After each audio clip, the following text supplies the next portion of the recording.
சர்வ வல்லமுள்ள தேவனே, சர்வ வல்லமுள்ள தேவனே, சர்வ வல்லமுள்ள தேவனே,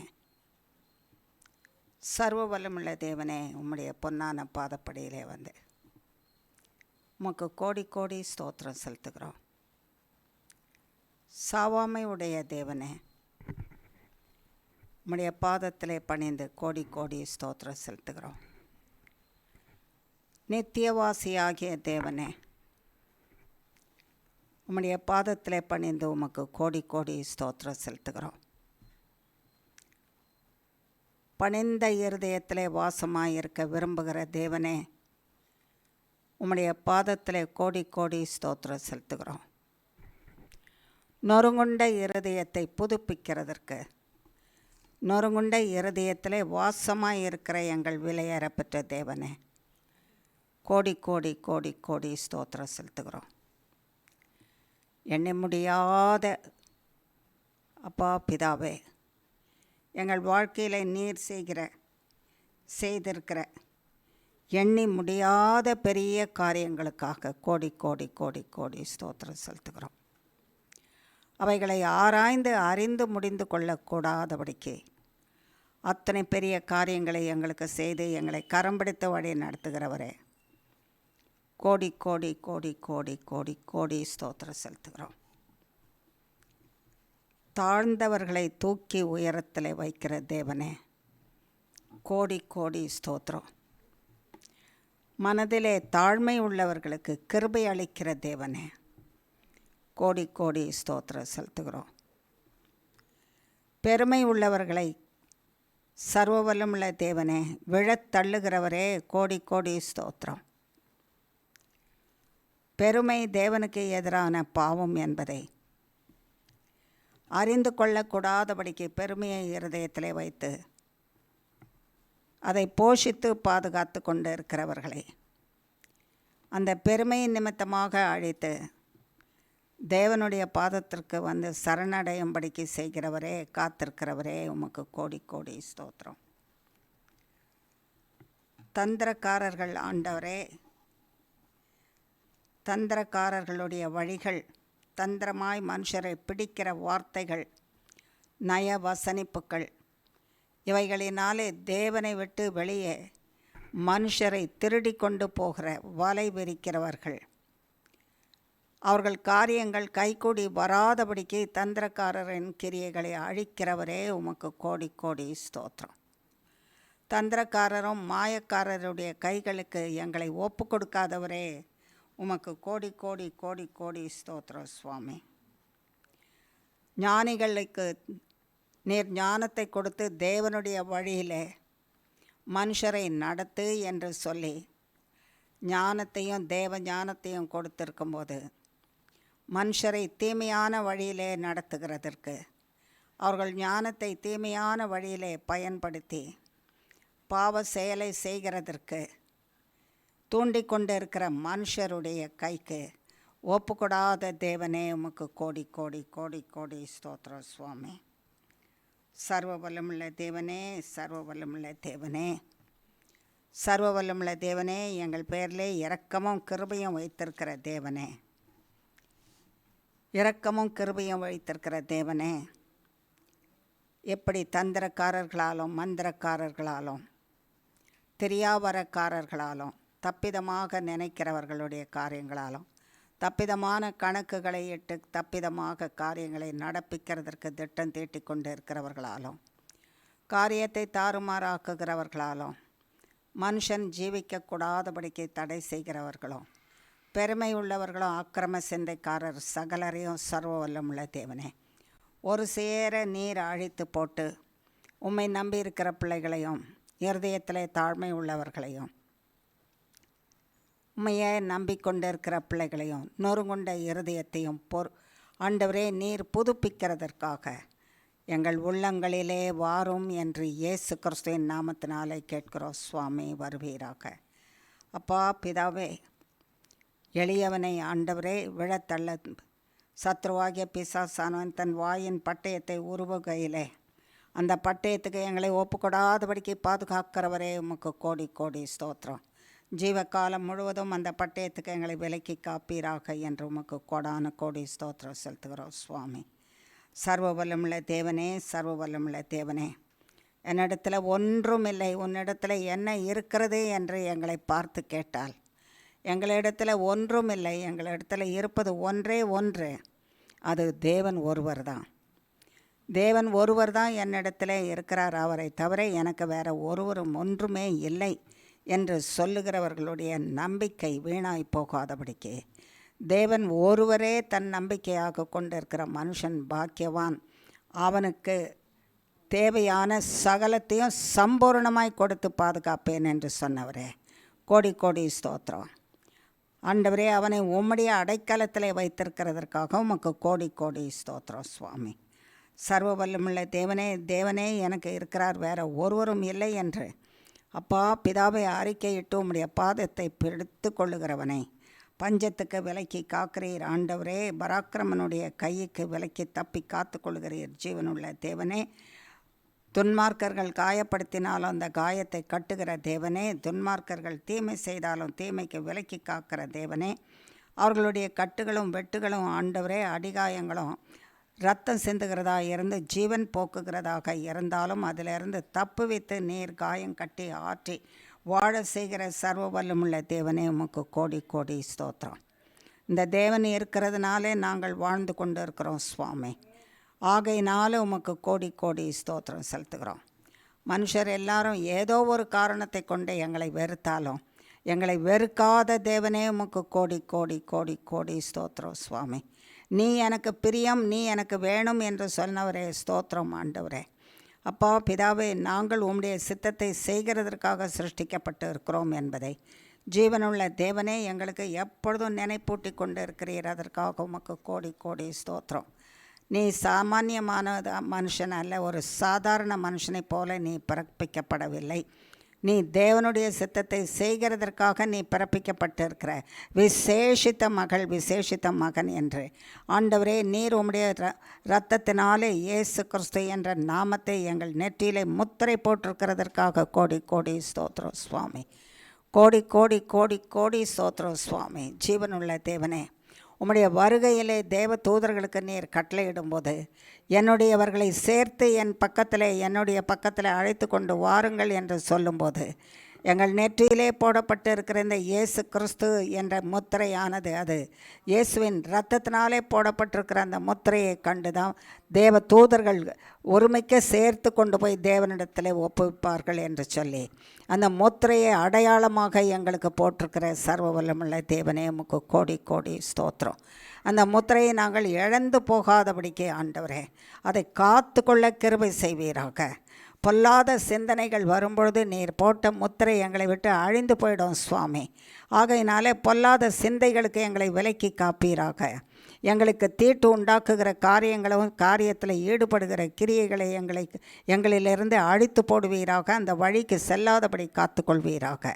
துன்மார்க்கரின் ஆலோசனைக்கு எங்களை தப்புவித்து காப்பீராக. ஆண்டவரே, பாவிகள் நிற்கிற வழியிலே நாங்களும் நின்று எங்கள் வஸ்திரங்களையும் எங்கள் இருதயத்தையும் கண்களையும் நாங்கள் கரைப்படுத்தி கொள்ளாதபடிக்கு எங்களை காப்பாற்றும் என்று கேட்குறோம் சுவாமி. உம்முடைய இரத்தத்தை ஊற்றி எங்களை கழுவி காப்பாற்றும் என்று இயேசு கிறிஸ்துவின் நாமத்தினாலே கேட்கிறோம்.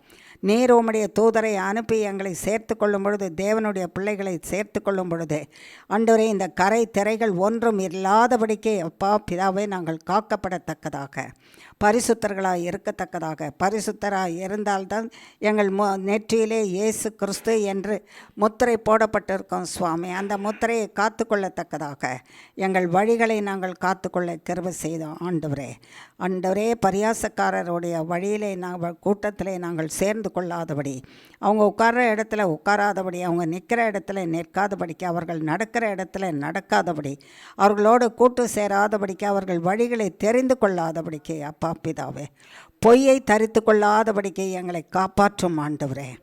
அப்பா பிதாவே, பொய்யான காரியத்தை சொல்லி தேவனிடத்திலிருந்து பொய்யை நடப்பித்ததுனால தேவ பிள்ளைகளை தேவனிடத்திலிருந்து பிரித்து போட்டானே, அந்த பொய்யனும் பொய்யுக்கு பிதாவுமாகிய அவன் சொல்லுகிற காரியங்களை ஆண்டவரே, நாங்கள் ஏற்றுக்கொண்டு நாங்களும் எங்கள் வார்த்தையும் எங்கள் வாழ்க்கையும் பொய்யானவைகளை தரித்து கொண்டு இருப்போமானால் தேவனுக்கு விரோதமான பாவத்தை செய்கிறவர்களாக இருப்போமே.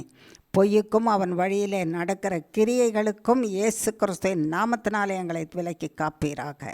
பொய்யன் சொல்கிற காரியம், இந்த பாவம் செய்யும் பொழுது இதில் தவறு ஒன்றுமே இல்லை, உலகத்தில் இருக்கிற எல்லாரும் செய்கிற தவறு தான், இது மன்னிப்பார். இயேசு கிறிஸ்து உனக்காக சிலுவையிலே மரித்திருக்கிறார். ஆகையினாலே நீ மன்னிப்பு கேட்டால் உடனே மன்னிச்சிடுவார். ஆகையினாலே நீ பாவத்திலையும் வாழ்ந்திருக்கலாம், பாவத்தில் எத்தனை முறை வேணும்னாலும் பாவத்தை செய்யலாம், பாவத்தை செய்து கொண்டே வாழலாம், பாவத்தை விட்டு வெளியே வர வேண்டும் என்ற அவசியமே இல்லை. கடைசி நேரத்தில் இயேசுவே என்னை மன்னியும் என்றால் மன்னித்து விடுவார் என்று பொய்யன் சொல்லுகிற உபதேசத்தை நாங்கள் கேட்டு அழிந்து போகாதபடிக்கு எங்களை காப்பாற்றுவீராக. சர்வ வல்லமுள்ள தேவனே, எங்களை உம்முடைய கரத்தில் ஒப்புவிக்கிறோம். சர்வ வல்லமுள்ள தேவனே, உம்முடைய கரத்தில் ஒப்புவிக்கிறோம் சுவாமி. சர்வ வல்லமுள்ள தேவனே, உம்முடைய சத்திய வார்த்தைகள் மட்டும் எங்களை நடத்துவதாக. சத்திய வார்த்தையை பேசுகிற சர்வ வல்லமுள்ள தேவனே, சத்தியவரரே, பரிசுத்த ஆவியானவரே, நீர் எங்களோடு பேசுவீராக. நீர் எங்களை பேசி செம்மையான வழியிலே பரிசுத்த வழியிலே நடத்துவீராக. நீர் வரும்பொழுது ஆண்டவரே, நீர் எங்களை சேர்த்து கொள்ளத்தக்கதாக, நாங்கள் பாத்திரவான்களாக இருக்கத்தக்கதாக, எங்கள் ஆவி, ஆத்மா, சரீரம், சிந்தை, ஆண்டவரே, சுபாவம், வாழ்க்கை, நடப்பு, எல்லா காரியங்களும் உமக்கு ஏற்புடையதாக பிரியமுள்ளதாக இருக்கத்தக்கதாக உம்முடைய இரத்தத்தினால கழுவி பரிசுத்தப்படுத்துவீராக. எப்பொழுதும் உம்மை தேடி வந்திருக்கிறோம் சுவாமி. சர்வ வல்லமுள்ள தேவனே, நாங்கள் உம்மை தேடி வந்திருக்கிறோம்ப்பா. நாங்கள் எதற்காக தேடி வந்திருக்கிறோம் என்றால், அப்பா பிதாவே, எங்கள் தேவைகள் அநேகம், ஏராளம் சுவாமி. அந்த தேவைகள் சந்திக்கப்படுகிறதற்கு, நாங்கள் பரிசுத்தமாகிறதற்கு, பொய்யனுடைய வார்த்தையை கேட்டு நாங்கள் எங்களை கரைப்படுத்தி கொண்ட கரையிலிருந்து நாங்கள் கழுவப்படுகிறதற்கு, இயேசு கிறிஸ்துவின் இரத்தத்தினாலே பரிசுத்தமாக்கப்பட்டு இயேசுவின் இரத்தத்துக்கு சொந்தக்காரர்களாக நாங்கள் மாறுகிறதற்கு, இயேசு கிறிஸ்துவின் பரிசுத்த ஆவியானவர் எங்களுக்குள்ளே வாசமாய் இருக்கத்தக்கதாக, பரிசுத்த ஆலயமாக எங்கள் சரீரத்தையும் ஆவியும் ஆத்துமாவையும் சிந்தையும் நீர் உம்முடைய இரத்தத்தினாலே கழுவி பரிசுத்தப்படுத்தி பரிசுத்த ஆவிக்கு ஆலயங்களாக மாற்ற வேண்டும் என்று வந்திருக்கிறோம் சுவாமி. ஆண்டவரே, இந்த பூமியில் நாங்கள் காண்கிறது, விரும்புகிறது, இச்சிக்கிறது, எதன் பின்னாலே போகிறோமோ அவைகள் எல்லாம் அழிந்து போகிறவைகளாக இருக்கிறது சுவாமி. அழிந்து போகிறவைகளின் பின்னாலே நாங்கள் போகாதபடிக்கு அழியாத நித்திய வாசியம், நித்திய ஜீவனை உடையவருமாகிய உமக்கு பின்னாலே, உம்முடைய பாதத்திலே உமக்கு பின்னாலே உம்மை பின் தொடர்ந்து வர கிருபை செய்வீராக. சர்வ வல்லமுள்ள தேவனே, உம்மை பின்தொடர்ந்து உம்முடைய வழிகளிலே நடக்க வேண்டுமானால் நீர் ஒரு கட்டளை கொடுத்திருக்கிறீர் அப்பா. அவன் தன் சிலுவையை எடுத்துக்கொள்ளணும். அவன் சிலுவை எப்படிப்பட்டது, எதற்காக எடுக்க வேண்டும் என்றால், சுய இச்சைகள் அந்த சிலுவையில் அறையப்பட வேண்டும். பாவங்கள், பாவ இச்சைகள், கண்களின் இச்சைகள், மாம்சத்தின் இச்சைகள், சரீரத்தின் இச்சைகள், சிந்தையின் இச்சைகள், வாழ்வின் இச்சைகள், ஜீவனத்துக்கும் பெருமைக்கான இச்சைகள் சகலமும் அந்த சிலுவையில் அறையப்பட்டு பரிசுத்தனாக இருக்கத்தக்கதாக அவன் தன் சிலுவையை எடுத்துக்கொண்டு சர்வ வல்லமுள்ள தேவனை பின்தொடர வேண்டும் என்று சொன்னீரப்பா. நாங்கள் அப்படி உம்மை பின்பற்றத்தக்கதாக ஜீவனுள்ள தேவனே, எங்களுடைய சிலுவையை நாங்கள் சுமக்கும்போது ஆண்டவரே, எங்களுடைய வேண்டாத கிரியைகள், கர்த்தருக்கு பிரியமில்லாத கிரியைகள், கர்த்தரிடத்தில் எங்களை சேர்க்காத கிரியைகள், கர்த்தர் என்னுடைய பிள்ளைகள் என்று சொல்ல ஏற்றுக்கொள்ளக்கூடாதபடிக்கு தடை செய்கிற பாவங்கள், கிரியைகள், வார்த்தைகள், நடக்கைகள், எண்ணங்கள் சகலமும் இயேசு கிறிஸ்துவின் இரத்தமாகிய அக்கினியினாலே எங்கள் சிலுவையை ஆண்டவரே, இயேசு கிறிஸ்துவின் சிலுவையிலே மரித்த அந்த சிலுவைக்குள்ளே ஒப்படைக்கிறோம். ஆண்டவரே, நீர் எங்களுடைய பாவங்களை மன்னித்து எங்களை பரிசுத்தப்படுத்தி தேவ பிள்ளைகளாக மாற்றுவீராக. தேவ பிள்ளைகளாக மாற்றுவீராக. ஒவ்வொரு வினாடியும் நாங்கள் தேவனோட தேவ சத்தத்தை கேட்டு தேவன் எப்படி சொல்லுகிறீரோ அப்படியே வழி நடத்தப்படத்தக்கதாக நீர் எங்களுக்கு ஆலோசனை கொடுத்து அந்த ஆலோசனையில் கீழ்ப்படிந்து நடக்கிறவர்களாக எங்களை காத்துக்கொள்ளும் என்று இயேசு கிறிஸ்துவின் நாமத்தினாலே கேட்குறோம் சுவாமி. சர்வ வல்லமுள்ள தேவனே, நீர் அப்படி எங்களை காத்துக்கொள்ளும் பொழுது நாங்கள் பாவத்துக்கு விலக்கி காக்கப்பட்டு தப்பு வைக்கப்பட்டு கர்த்தருடைய நாமத்துக்கு மகிமையாக நாங்கள் ஜீவிப்போம் சுவாமி. அந்த பாக்கியத்தை பெற்றுக்கொள்கிறதற்காக தான் நாங்கள் வந்திருக்கிறோம் சுவாமி. ஆண்டவரே, உம்மை தேடி வந்திருக்கிற உம்முடைய பிள்ளைகளை ஒருபோதும் நீர் ஏமாற்றுகிறவர் அல்ல, ஏமாந்து போகும்படிக்கும் நீர் செய்கிற தேவன் இல்லை ஆண்டவரே. ஆகையினால உம்மை தேடி நாங்கள் வந்திருக்கிறோம் சுவாமி. நீர் எங்களை ஏற்றுக்கொண்டு நாங்கள் இப்பொழுது வேண்டிக் கொண்டதை காட்டிலும் எங்களுக்கு வேண்டிக்கொள்ள தெரியாத நன்மைகளையும் கூட நீர் எங்களுக்கு தந்து ஆசீர்வதித்து அனுப்புவீராக. அப்படியே எங்களிடத்தில் இருக்கிறதை விலைக்கு காத்துக்கொள்ளும் என்று கேட்டவைகளை எல்லாவற்றிற்கும் அப்படியே கேட்க தெரியாதவை ஏதாகலும் எங்களிலே இருக்குமானால் அவைகள் அனைத்தையும் நீர் சுத்திகரித்து எங்களை பரிசுத்தப்படுத்தி ஒவ்வொரு நாளும் பரிசுத்தத்துக்கு மேல் பரிசுத்தர்களாய் ஆண்டவரே நாங்கள் வாழ உம்முடைய கிருபையின் மேல் கிருபை எங்களுக்கு தேவை சுவாமி. அவைகளினாலே நிரப்பி எங்களை பாதுகாத்து கொள்வீராக, கைவிடாமல் இருப்பீராக. உம்முடைய வார்த்தை எங்களை சுத்திகரிக்கும், உம்முடைய வார்த்தை எங்களை புதுப்பிக்கும், உம்முடைய வார்த்தை எங்களை வாழ வைக்கும், உம்முடைய வார்த்தை நாங்கள் இழந்து போனதை திரும்ப கொடுக்கும், உம்முடைய வார்த்தை எங்களை தூக்கி நிறுத்தும், உம்முடைய வார்த்தை எங்களை ஜீவனை புதுப்பித்து நிலை நிறுத்தும், உம்முடைய வார்த்தை வாழ்கிற நம்பிக்கையை உண்டு பண்ணும். உம்முடைய வார்த்தை ஆண்டவரே சத்ருவின் கைக்கு ஒப்புக்கொடாதபடி காத்துக்கொள்ளும். உம்முடைய வார்த்தை எங்களை சத்ருவின் கையில் ஒப்பு கொடுத்து அழித்து போடாதபடிக்கு எங்களை பாதுகாத்துக்கொள்ளும். அந்த வார்த்தையினாலே எங்களை நிரப்புவீராக. உம்முடைய வார்த்தையினாலே நிரப்பி எங்களை பலப்படுத்தி சீர்படுத்தி சிறப்படுத்தி நிலை நிறுத்தி ஜீவகாலம் முழுவதும் எங்களோடு இருந்து கரம் பிடித்து வழி நடத்துவீராக, செம்மையான வழியிலே நடத்துவீராக. உம்முடைய வழி செம்மையானது, அந்த செம்மையான வழியிலே நடத்துவீராக. ஜீவனுள்ள நாளெல்லாம் நன்மையும் கிருபையும் எங்களை தொடர்ந்து வரத்தக்கதாக உம்முடைய வார்த்தையினால் நிரப்பி எங்களை அனுப்புவீராக. வாரும் பரிசுத்த ஆவியானவரே, நீர் பேசும் நாங்கள் கேட்கட்டும் அப்பா. உம்முடைய இரத்தத்தினாலே எங்களை மூடிக்கொள்ளும் சுவாமி. நாங்களல்ல, நீர் பேசும் நாங்கள் கேட்கட்டும். நாங்கள் கேட்டு அந்த நன்மைகளெல்லாம் பெற்றுக்கொண்டு உமக்கு மகிமையாய் வாழ கிருபை செய்வீராக என்று பாதம் பணிந்து கேட்குறோம் சுவாமி. செய்வீராக. பரிசுத்த ஆவியானவரே நீர் பொறுப்படுத்திக்கொள்ளும். நீர் அப்பத்தை பிட்டு எங்களுக்கு தாரும். நாங்கள் புசித்து அதை எங்கள் சரீரத்துக்கும் ஆவிக்கும் ஆத்மாவுக்கும் ஏற்புடையதாக காத்துக்கொள்ள கிருபை செய்தரலாம் சுவாமி. வாரும் ஆவியானவரே, நீரும் நானும் நாங்களுமாக பிதாவாகிய தேவனையும் குமாரனாகிய கிறிஸ்துவையும் பரிசுத்த ஆவியானவராகிய உம்மையும் மகிமைப்படுத்துவோமாக என்று சர்வ வல்லமுள்ள இயேசு கிறிஸ்துவின் நாமத்தினாலே பாதம் பணிந்து தாழ்மையோடு கேட்கிறோம் பிதாவே. ஆமேன், ஆமேன், ஆமேன். God bless you, ma. God bless you.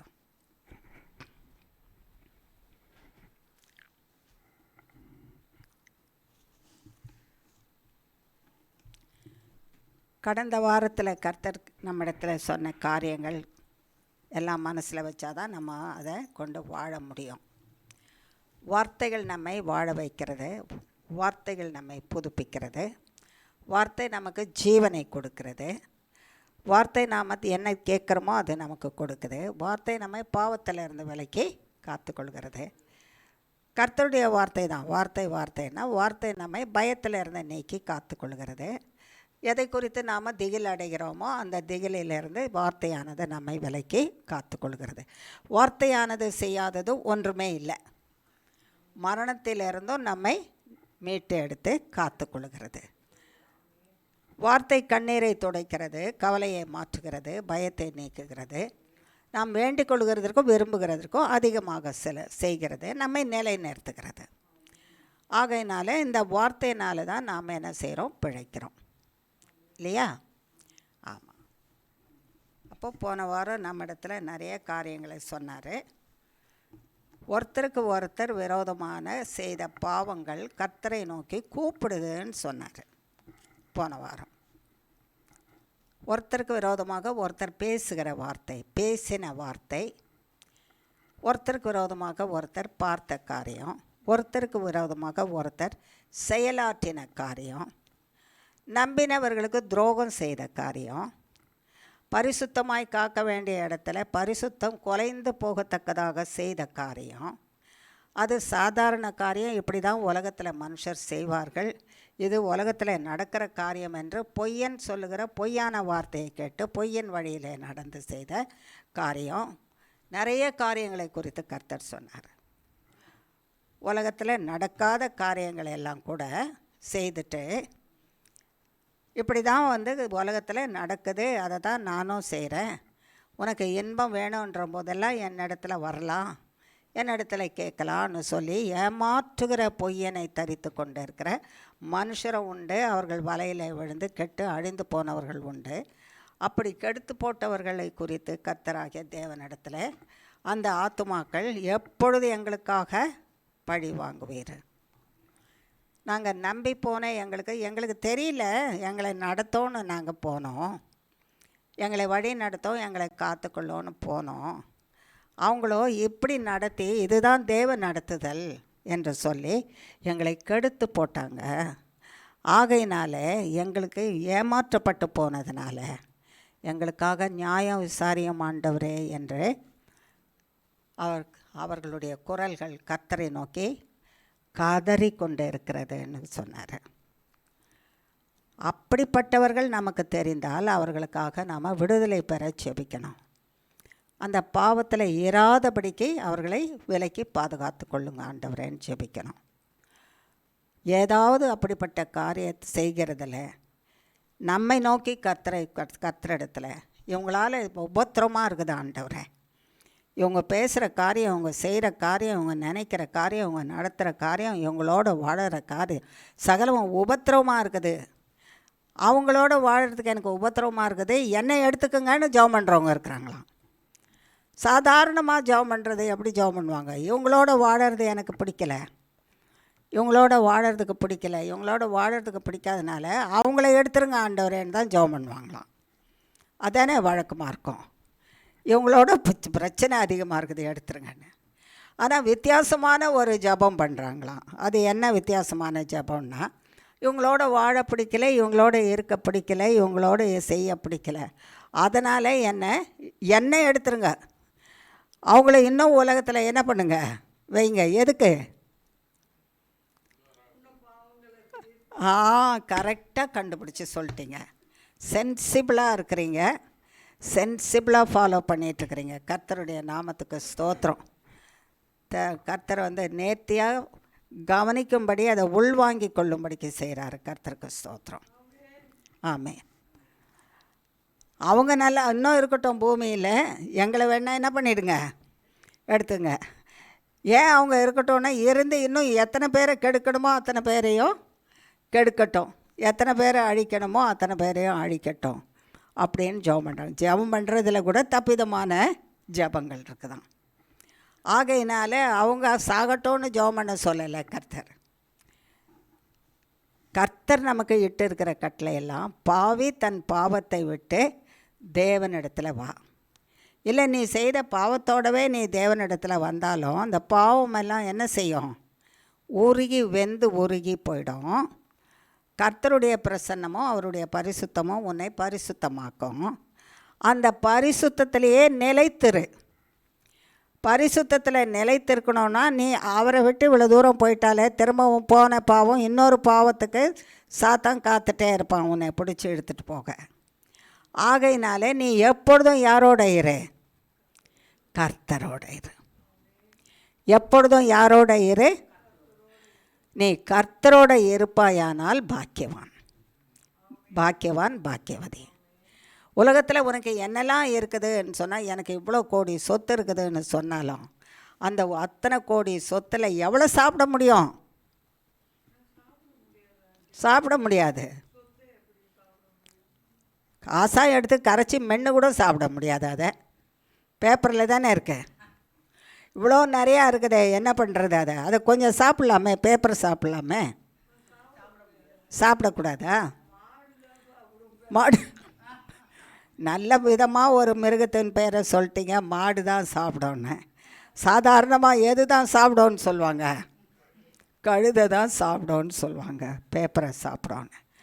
ஆனால் கழுதையும் தேவனால் சிருஷ்டிக்கப்பட்டது தான், அது பொதி சுமக்க. ஆனால் பேருக்கு அதை சொல்லும்போது, அது கழுதைன்னு சொல்லும்போது அது சாப்பிட்றதுனால அதை சொல்கிறாங்க. எதையும் இழிவான ஒரு மிருகமாக கர்த்தர் எந்த மிருகத்தையும் அவர் என்ன செய்யலை, சிருஷ்டிக்கலை. நல்லதாக தான் சிருஷ்டித்து வச்சுருக்காரு. ஆனால் பாவத்தின் நிமித்தமாக பாவம் உலகத்தில் வந்ததுனால மிருகங்கள் ஒன்றோட ஒன்று, அது கூட பாருங்கள், சாப்பிட வேண்டாததை சாப்பிட படிச்சிருக்குது. அதெல்லாம் சாப்பிட்றதுக்கு புல்லும் வைக்கோலும் தவிடும் பின்னாக்கும் அப்படி தானே கர்த்தர் கொடுத்துருக்காரு. பேப்பரை சாப்பிடுன்னு சொல்லையே, பேப்பரே சிருஷ்டிக்கலையே கர்த்தர் அந்த காலத்தில்.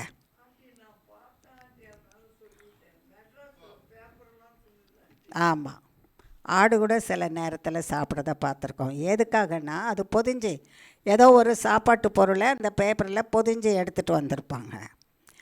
அந்த சாப்பாட்டு பொருளினுடைய மனம், அதனுடைய சாரம், அதையெல்லாம் அந்த பேப்பரில் ஒட்டி இருக்குமானா அது கவருது, அந்த வாசனை அவங்கள கவர்ந்து இழுக்குது. இது வெறும் பேப்பர் தான், இதில் இந்த மனம் தர்ற சாப்பாட்டு பொருள் இல்லை. இதுன்னு அதுக்கு தெரிஞ்சுக்கிறதுக்கு என்ன இல்லை, ஞானம் இல்லை, அறிவு இல்லை. ஆகையினால இதுதான் அந்த அதனுடைய மனம். சாதாரணமாக ஒருத்தன் பேப்பரை தூக்கி அப்படி போடவே மாட்டான். அதில் ஏதோ ஒன்று பொதிஞ்சிருப்பான், பேக் பண்ணி வச்சுருப்பான், அதில் கட்டி வச்சுருப்பான், வீட்டில் பயன்படுத்தியிருப்பாங்க. அதனுடைய மனம்தான் அதில் இருக்கும். அந்த மனம்தான் அதனை இழுக்குது அந்த மிருகங்களை. மனுஷரை கூட பாருங்கள், இழுக்கிறது என்னது, வேண்டாம் அவன் சாப்பிட்றதுக்கு ஏதேன் தோட்டத்தில் சாராயமும் கஞ்சாவும் உண்டாக்கி வச்சுருந்தாரா கர்த்தர்? ஏதேன் தோட்டத்தில் உண்டாக்கியிருந்தார். பிராந்தி, விஸ்கி, ஜின்னு, சாராயம் அதெல்லாம் இருந்தால் அவ்வளோதான். ஏதேன் தோட்டத்தில் கஞ்சா செடிங்க நிறையா ஏதேன் தோட்டத்தில் விளைஞ்சி வரும்படிக்க வச்சுருந்தாரா? இல்லை. ஆனால் இப்போ அதை பின்னால் தானே ஓடுறான்.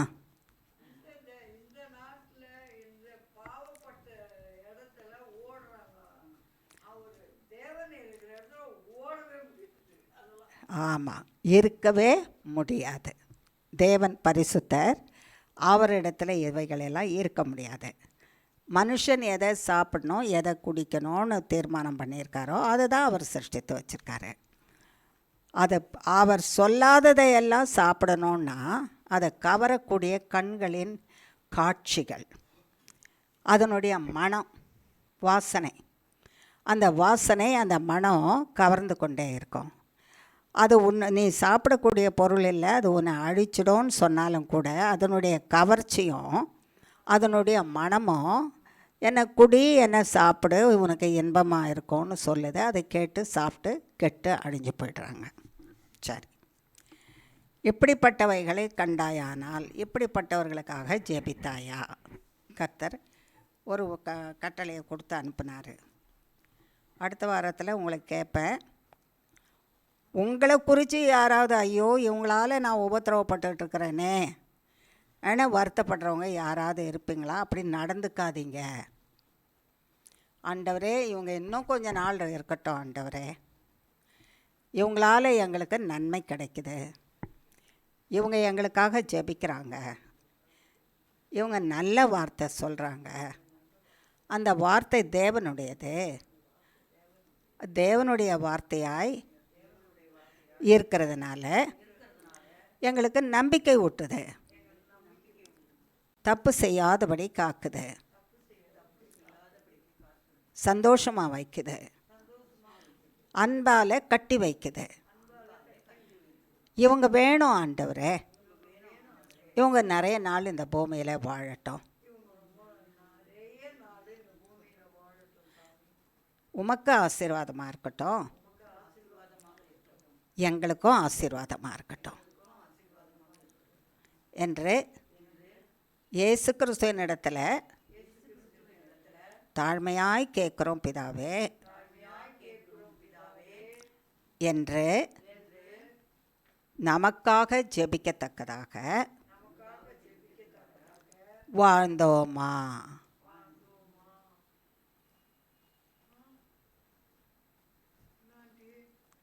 அப்படியே நிறுத்திட்டீங்க என்ன ஆண்டி? அப்படியே நிறுத்திட்டீங்க, நீங்களும் நிறுத்திட்டீங்க. வாழ்ந்தோமா அப்படின்னு ஒரு கேள்வி தானே. அப்போ நான் அப்படி வாழ்ந்தேனான்றது தான் இப்போ ஏசாமி என்னை பார்த்து கேட்குறாரு இல்லையா?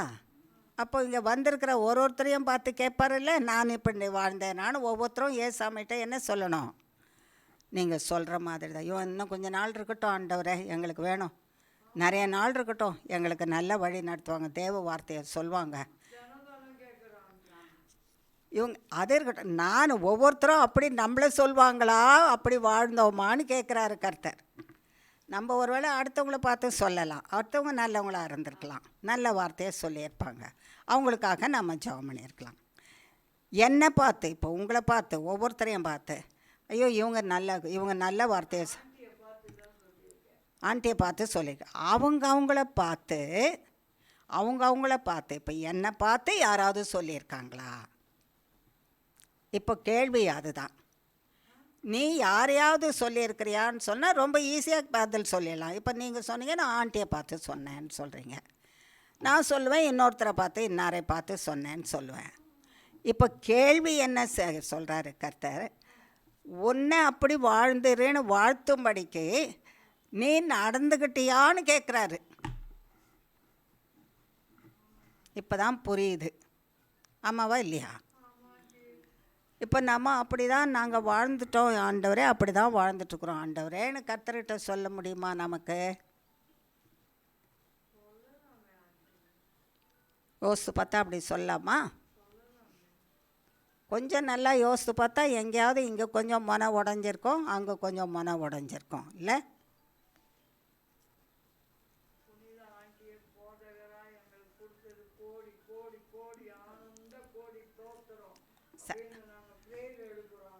கோடி கோடி ஸ்தோத்திரமா.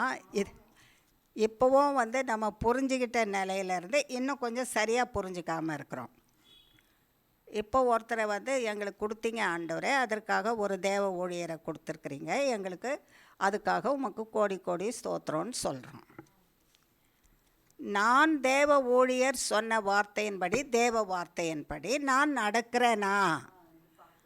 என்னை பார்த்து ஐயோ இவங்க இன்னும் பல வருஷம் வாழட்டோன்னு சொல்லுவாங்க. தேவ ஊழியரை சொல்கிறீங்க, தட்ஸ் ரைட்டு, அது ஒரு பகுதி.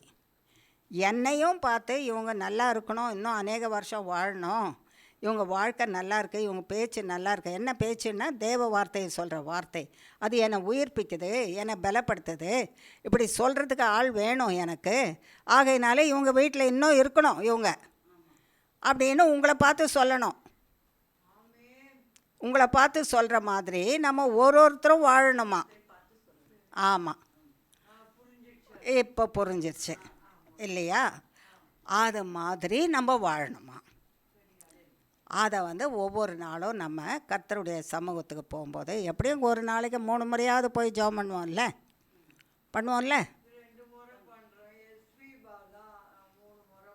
சரி, 2 முறை பண்ணாலும் சரி, 3 முறை பண்ணாலும் சரி. சிலர் 5 முறை பண்ணுறாங்க, சிலர் 7 முறை பண்ணுறாங்க. அவங்களுக்கு உரிய வாய்ப்புக்கு தக்கபடி பண்ணுறாங்க. அதனால் தப்பிதான் ஒன்றும் இல்லை. பண்ணாமலே இருக்கிறதுக்கு 2 முறையாவது பண்ணுறீங்களே. பண்ணாமலே இருந்தால் செடி செத்து போயிடும். தண்ணியே ஊற்றலைன்னா செடி என்ன ஆகிடும்? தண்ணி ஊற்றாமல் இருந்தால் செடி என்ன ஆகும்? நீங்கள் செடிக்கு தண்ணியே ஊற்றுனது இல்லையோ? செடினா என்னன்னு தெரியாதா உங்களுக்கு? தெரியும்ல. அப்படி திகச்சு இருந்தீங்கன்னா என்ன பண்ணுறது? 2 நாளைக்கு நீங்கள் தண்ணியே ஊற்றாமல் இருந்தீங்கன்னா செடி எப்படி இருக்கும்? துவண்டே போயிருக்கோம். ஒரு வாரத்துக்கு ஊற்றலைன்னா என்ன ஆகும்? செடி சுத்தமாக செத்து போயிடும். ஜெபம் இல்லாமல் இருந்தால் நம்ம ஆத்மா செத்து போயிடும்.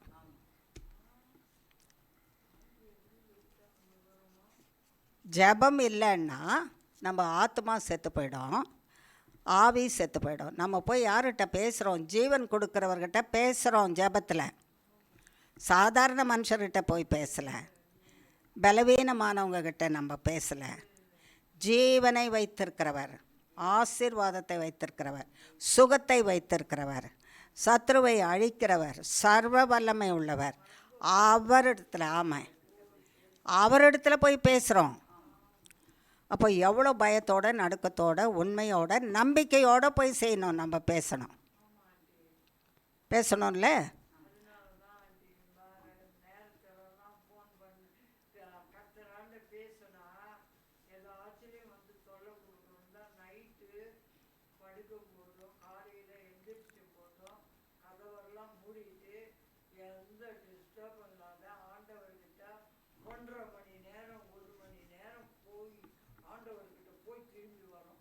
கரெக்டு. தினந்தோறும் தேவனோட பிரயாணம் பண்ணிட்டு வரீங்கல்ல, அவர் வீட்டுக்கு வாசஸ்தலத்துக்கு போயிட்டு வரீங்கல்ல, 1.5 மணி நேரம் போயிட்டு வரோன்னு சொல்கிறீங்கல்ல. மனுஷருடைய தொல்லை வந்துடக்கூடாது. நாங்கள் தேவனோட சம்பாஷித்து கொண்டு தேவனோட உறவு கொண்டு இருக்கும்போது மனுஷர் தொல்லை பண்ணிடக்கூடாதுன்னு கதவெல்லாம் அடைச்சிட்டு வேலையெல்லாம் முடிச்சுட்டு அந்த நேரத்தில் நாங்கள் தேவனோட போயிட்டு வரோம், அவர் வாசஸ்தலத்துக்கு போயிட்டு வரோம். இன்பமான நேரம் அது. தேவனோடு இருக்கிற அந்த நேரம் இன்பமான நேரம். அவர்கிட்ட போகும்போது நம்ம நினைக்கணும், நம்பணும், நான் கேட்குறதுக்கு முன்னாலே எனக்கு என்ன வேணும்னு அவருக்கு தெரியும். ஆனாலும் என்னை கேளுன்னு சொல்லியிருக்காரு. கேளுன்னு சொல்லியிருக்காருல்ல, என் நாமத்தினாலே நீ எதை கேட்டாலும் நான் உனக்கு தருவேன். 2 பேர் என் நாமத்தினாலே எங்கே கூடியிருக்கிறார்களோ அவர்கள் நடுவிலே நான் இருப்பேன். அவர்கள் வேண்டிக் கொள்கிற விண்ணப்பத்துக்கு பதில் கொடுப்பேன். கேளுங்கள், அப்பொழுது உங்களுக்கு கொடுக்கப்படும். உனக்கு என்னது தேவைன்னு தெரியும், அதுவும் நான் தருவேன். உனக்கு என்ன வேணுன்றது நீ கேளு, நான் உனக்கு கொடுப்பேன். அதனால் நம்மகிட்ட அப்பாட்ட அம்மாட்ட தான் போய் உரிமையோடு கேட்போம். அந்த உரிமையை உன் தேவனிடத்தில் எடுத்துக்கோன்னு கர்த்தர் சொல்கிறார். நீ வாழ வேண்டிய முறைமையை தேவனோட தான் வாழணும். இன்றைக்கி ஜெபத்தில் கர்த்தர் ஒரு அருமையான வார்த்தையை சொன்னார். உன்னிடத்தில் என்ன இருக்குன்னு கேட்டான். மனுஷன் என்னை பார்த்து கேட்குறான், உங்கள்கிட்ட என்ன இருக்குது? ஏன்னா என்கிட்ட ஒன்றும் இல்லை, என்கிட்ட என்ன இல்லைன்னு அவனுக்கு தெரியும். என்கிட்ட பணம் இல்லை, ஜீவிக்கிறதுக்கும் பிழைக்கிறதுக்குமான பணம் இல்லை. ஒருவேளை நான் ஒரு கடனை வாங்கிட்டு திருப்பி கொடுக்க முடியாத நிலையில் இருக்கலாம், வசதி இல்லாத இருக்கிறேன். உங்கள்கிட்ட என்ன இருக்குது பேசுகிற? அவங்க என்ன எதிர்பார்க்குறாங்க? பணம் இருக்குதா? இல்லையே. அந்த மனுஷன் சொன்னான் நான் பதில், என்கிட்ட ஒன்றும் இல்லையா, என்கிட்ட இயேசு இருக்கிறாரு. என்கிட்ட இயேசு இருக்கிறாரு. அவர் என்னுடைய தேவைகளை எல்லாம் என்ன பண்ணிடுவார்? சந்திப்பார். உன்னிடத்தில் இயேசு இருக்கிறாருன்னு நீ சொல்கிறிய. இயேசுவை கேட்டால், இயேசுவே நீர் அவரோட இருக்கிறீரான்னு கேட்டால் என்ன சொல்வார்?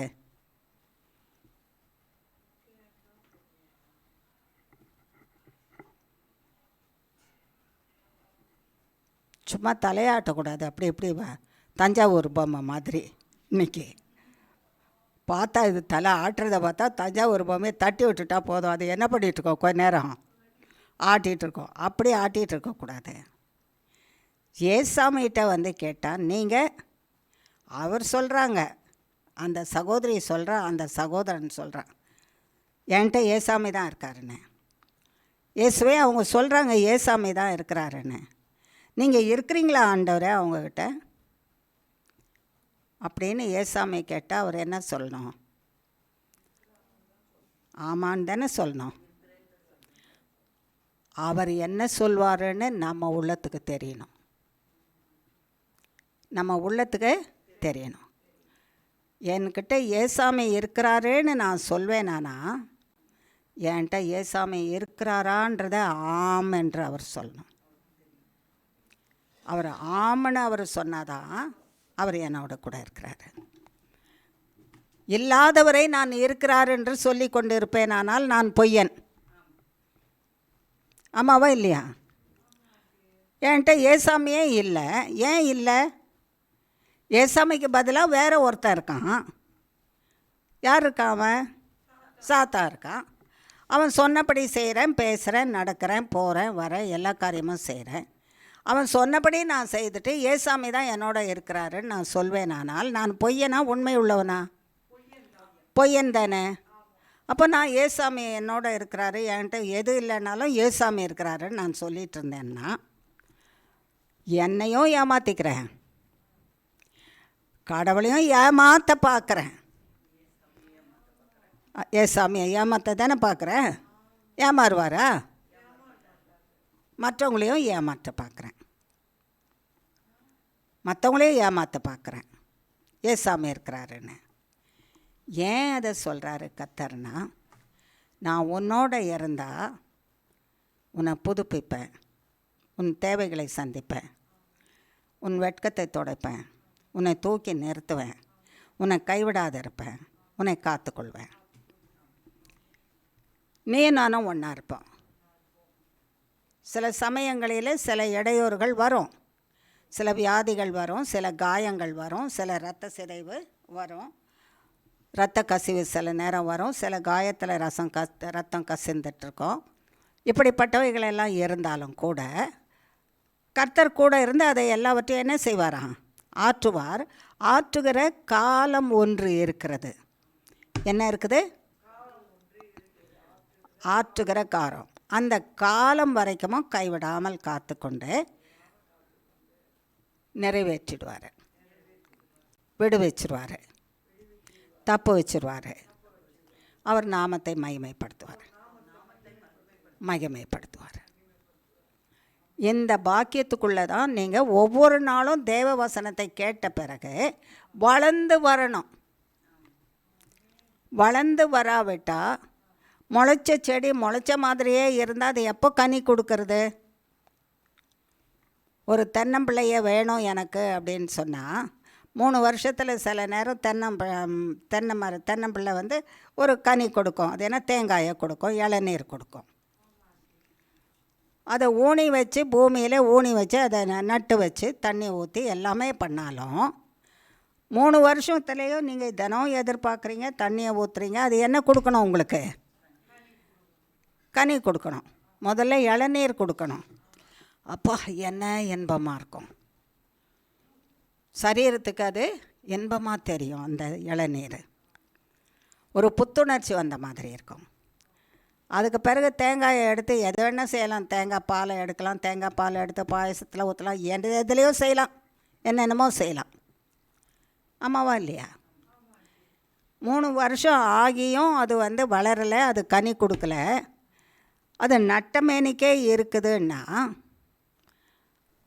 அந்த செடி இருந்து என்ன பிரயோஜனம்? அந்த தென்னம்பிள்ளை இருந்து என்ன பிரயோஜனம்? என்ன பிரயோஜனம்?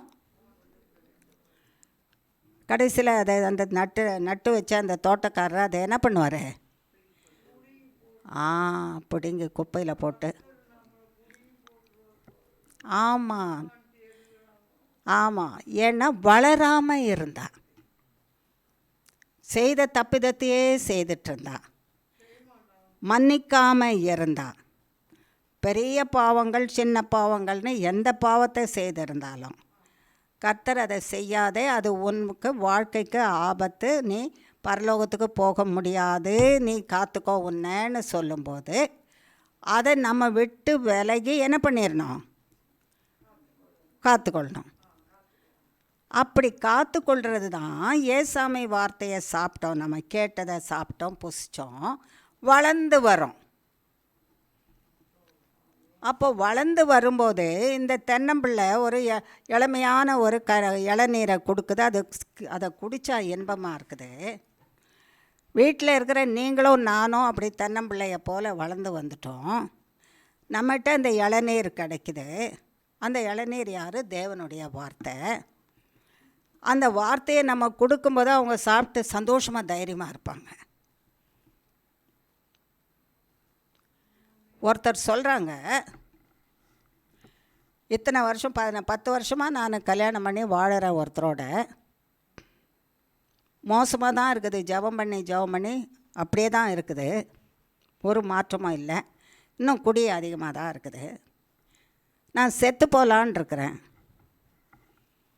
அப்படின்னு ஃபோன் பண்ணுறாங்க. எனக்கு எதுக்கு ஃபோன் பண்ணீங்கன்னு கேட்டேன். செத்து போகலான்னு தானே இருக்குது உங்களுக்கு, உங்கள் வீட்டுக்கார் தானே, நீங்கள் தானே கல்யாணம் பண்ணி 10 வருஷம் ஆச்சு. 10 வருஷமாகவும் கல்யாணம் பண்ணுறதுக்கு முந்தையும் குடிச்சிட்டு தான் இருந்திருக்காரு. குடிச்சிட்ருக்கிற மனுஷனை எப்படியோ ஏமாற்றி கல்யாணம் பண்ணி வச்சுட்டாங்க. குடித்த மனுஷனையே கல்யாணம் பண்ணி 10 வருஷமாக திருத்த முடியும்னு பார்த்தீங்க. 10 வருஷமாக ஏசாமிகிட்ட தான் ஜெபம் பண்ணுறேன். ஏசாமியே வந்து என்ன பண்ண முடியல, அவரை ஆமாம், 10 வருஷமாக ஏமாற்ற முடியல. இப்போ நான் வாழ்ந்து பிரயோஜனம் இல்லை, இவரோட வாழ முடியாது, இது கஷ்டம், நான் சாகலான்னு முடிவு எடுத்துட்டேன். ஒரு 3ஆம் கிளாஸ் படிக்கிற பிள்ளை இருக்குது எனக்கு. அந்த பிள்ளையும் அதை விட்டு போக முடியாது, அந்த பிள்ளையும் சேர்த்து 2 பேரும் செத்துடலான் இருக்கிறோம். சரி, எனக்கு எதுக்குங்க ஃபோன் பண்ணீங்க? முடிவு எடுத்துட்டீங்க தானே, அதுக்கே என்ன கூப்பிட்டு எனக்கு ஏன் இந்த விஷயத்த சொல்கிறீங்க? இவங்க யாராவது கடைசி நேரத்தில் ஃபோன் பண்ணாங்க, இவங்க செத்து போனாங்க, இவங்க தற்கொலை பண்ணாங்கன்னா அவங்கள நியாயம் விசாரிக்கும் போது போலீஸ் வந்து தேடும் போது கடைசியாக பேசுனது இந்த அம்மாட்ட தான் பேசுனாங்க. அவங்க அடுத்த ஸ்டேட்டில் இருக்கிறாங்க, அவங்க தமிழ்நாட்டில் கூட இல்லை, அவங்க வேறு ஒரு ஸ்டேட்டில் இருக்கிறாங்க. அவங்கக்கிட்ட இருந்து இவங்க ஃபோனை பண்ணாங்க, இவங்கக்கிட்ட பேசுனாங்க, இவங்க உங்களுக்கு இஷ்டமானதை செய்யணும் தற்கொலைக்கு தூண்டிட்டாங்க. எதேதோ வந்துடும் பார்த்தீங்களா? இப்போ நம்மளை வம்பில் இழுக்கிறது தானே. அப்போ ஃபோன் கர்த்தரை விட மாட்டார், கர்த்தரை வம்பில் இழுக்கிறாரு. யார் இழுக்கிறது? மனுஷர் தானே. அப்போ வம்பில் இழுத்தா இப்போ இந்த மாதிரி காரியங்களை இவங்க பேசுனதுனால அவங்க தற்கொலைக்கு தூண்டப்பட்டு போயிட்டாங்க அப்படின்னு கூட சொல்வான்ல. அதுக்கு தான் கர்த்தர் சொல்கிறாரு, நீ தென்னம்பிள்ளையாயிருந்து வளர்ந்து வருவாயானால். உன் இளநீரை குடிக்கும்போது அவங்களுக்கு மனசில் எப்படி இருக்கும்? இதமாக இருக்கும். வாழலாம், என் வயிறு எரிச்சல் நீங்கிடுச்சு, நான் வாழ்வேன்ற நம்பிக்கை வரும். அதுபோல் நீ ஒரு தென்னம்பிள்ளையாக இரு. இந்த தென்னம்பிள்ளை தேவனுடைய வார்த்தையை வாங்கி வாங்கி உன்னிடத்துல இப்படி கேட்குறாங்களே, அவங்களுக்கு இளநீரை கொடு. இளநீரை குடித்தா அவங்களுக்கு தெம்பு வந்து வாழலான்ற நம்பிக்கை வரும், சுகம் கிடைக்கிறது போல். கர்த்தருடைய வார்த்தையை நீ கொடு.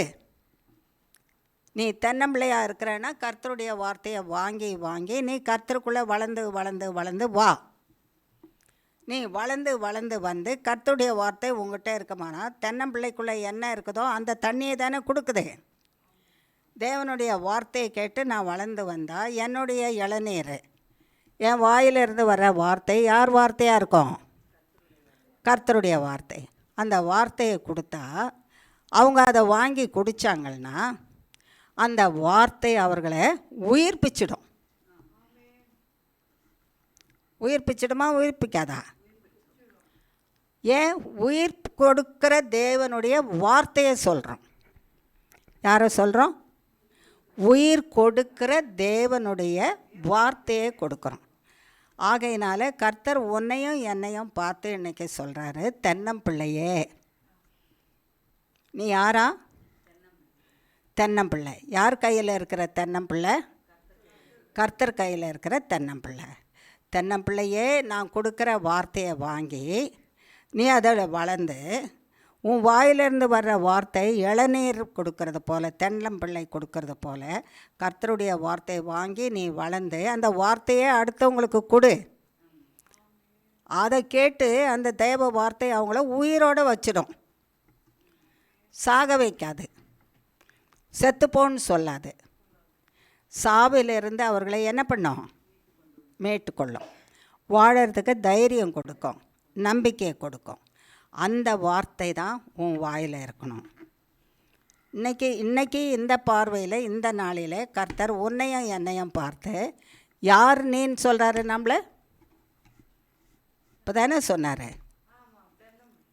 ஆமாம், யார் நம்ம? இப்போ இனிமேல் கேட்டால் நான் தேவனுடைய தென்னம்பிள்ளைன்னு சொல்லணும். அப்போ இளநீர் இருக்கா உங்ககிட்ட? இருக்கா? ஏன் இருக்குது? இதான் படிக்கிறோமே, இந்த வார்த்தை தானே. இந்த வார்த்தை தானே கர்த்தர் நமக்கு கொடுக்குறாரு. இந்த வார்த்தை நமக்குள்ளே இருக்குதுன்னா இது தானே வாயிலிருந்து வரும், அது தானே இளநீர். அந்த வார்த்தை தேவனுடைய வார்த்தையை நம்ம மற்றவங்களுக்கு கொடுக்கும்போது தானே மற்றவங்க உயிரோடு வாழறாங்க. ஆமாவா இல்லையா? ஆகையினாலே நீ தென்னம்பிள்ளையாயிரு, வளரு. நீயும் வளருவ தேவ வார்த்தையில். தேவ வார்த்தையை மற்றவங்களுக்கு கொடுத்தாலும் மற்றவங்க மரித்து போகிற நிலைமையிலேருந்து வாழ வைப்ப. அது தேவனுக்கு பிரியம், உன்னை பற்றிய பிரியம். நீ அப்படி செய் அப்படின்னு சொல்கிறாரு. அப்போது தேவ வார்த்தையை அனுதினமும் கேட்க கேட்க தேவன் எப்படி சொல்கிறாரோ அப்படி வாழ்கிறதற்கு நாம் கற்றுக்கொள்ளணும். கற்றுக்கொண்டு எங்களை அப்படி வாழ வைப்பீராக, வளர்த்து கொண்டு வருவீராக தேவனே என்று அவருடைய கையில் கொடுக்கணும். அவர் நம்மை வளர்த்து கொண்டு வருவார். வெயிலில் வர்றவங்க, இளைப்பாறு வர்றவங்க, வியாதியில் இருக்கிறவங்க, சுகவீனமாக இருக்கிறவங்களுக்கு இளநீரை கொடுன்னுவாங்க. உன் வாயிலிருந்து வார்த்தை, தேவனுடைய வார்த்தையை கொடு, வாழ வைக்கிற வார்த்தை அவன் பழிச்சிருவான். தேவ வார்த்தை போட்டோம், அவன் பழைச்சிடுவான். அவன் பழைக்கத்தக்கதாக என் வார்த்தையை கொடு. உன் உள்ளத்துலேயும் உன் வாயிலையும் உன் மனதிலையும் நான் தேவ வார்த்தையினாலே நிரப்பி வைக்கிறேன். சரியா? அதனால தானே கர்த்தர் இந்த வார்த்தையை நமக்கு சொல்லிகிட்டே இருக்கிறாரு. வளர்ந்து வரீங்களா? நான் சொல்கிற வார்த்தையை கேட்டு அதுபடி தக்கபடி வளர்ந்து வரீங்களா? ஆனால் ஒவ்வொரு நாளும் கேட்குறது இதுக்காக தான் கேட்குறாரு. இப்போ அந்த ஃபோன் பண்ணவங்களுக்கு சொல்லுங்கள், பண்ணாங்கன்னு சொன்னேன்ல ஒருத்தர், அவங்களுக்கு தான் கர்த்தர் சொன்னார், நீ சாகிறதுனால ஒருத்தருக்கும் பிரயோஜனம் இல்லைம்மா, யாருக்கும் ரட்சிப்பு வரப்போகிறதில்ல. நீ செத்துட்டேன்றனால உன் புருஷன் குடியை விட போகிறதில்ல. ஐயோ என் மனைவி செத்துட்டாளே என்னட்டு குடியை விட போகிறதில்ல. மனைவி செத்துட்டாளேன்னு போய் அன்றைக்கி நாளெல்லாம் வந்து ஒரு 2 பேரல் பாட்டில் வாங்கி வச்சுட்டு குடிச்சிட்டே உட்காந்துருப்பான். அடுத்த நாள் சவத்தை எடுத்து அடக்கம் பண்ணுற வரைக்கும் அப்படியே நீங்காமல் இடைவிடாமல் குடிச்சிட்டே உட்காந்து இருப்பானா இல்லையா? அப்போ உன்னுடைய மரணம் அவனுக்கு என்ன செய்ய போகுது? இன்னும் தீமையை தான் செய்ய போகுது. ஆமாம், அப்படி தான் செய்துட்ருப்பான். ஆகையினால உன்னுடைய மரணம் உன் கணவனை ரட்சிக்காது. இயேசுவின் மரணம் தான் மனுஷனை ரட்சிக்கும். அவர் ஜீவ அதிபதி. நாம் உயிரோடு இருக்கணுன்றதுக்காக நம்ம மரணத்துக்காக அவர் மரித்து நம்ம மரணத்தை எல்லாம் பிடுங்கி கொண்டு போய் பாதாளத்தில் போட்டு அவர் ஜீவனோடு எழுந்து ஜீவ அதிபதி நமக்குள்ளே ஜீவனாக வசிக்கிறாரு. அவரிடத்துல நம்ப. அவர் செய்யலைன்னா நீ நரகத்துக்கு போய் என்ன செய்ய போகிற?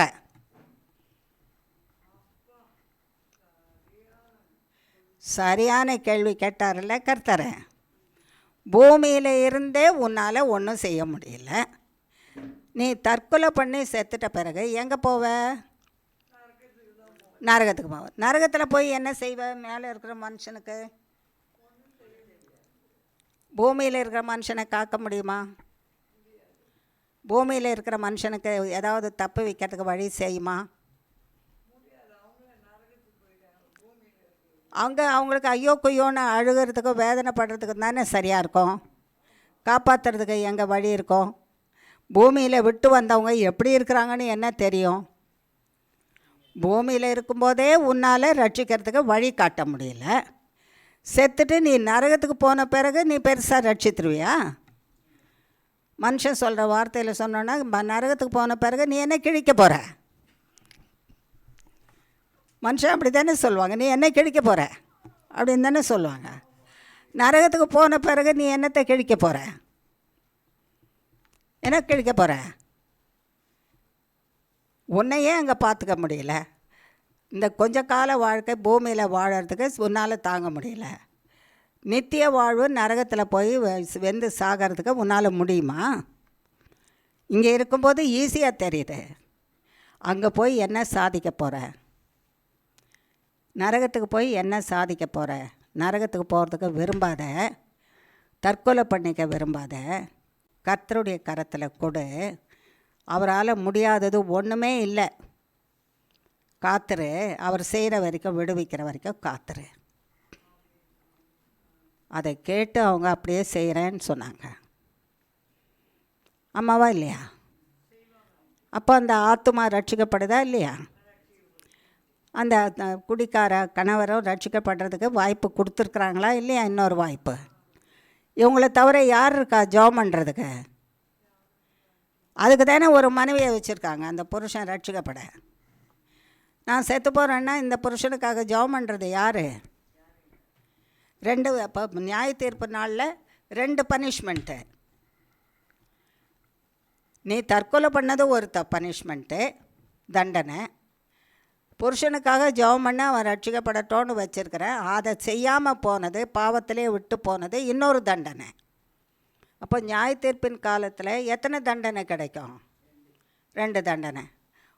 ஒரு மரணம், ஒரு அக்னி மரண தீர்ப்பு. அதுலேயே 2 தண்டனைன்னா அது எப்படி இருக்கும்?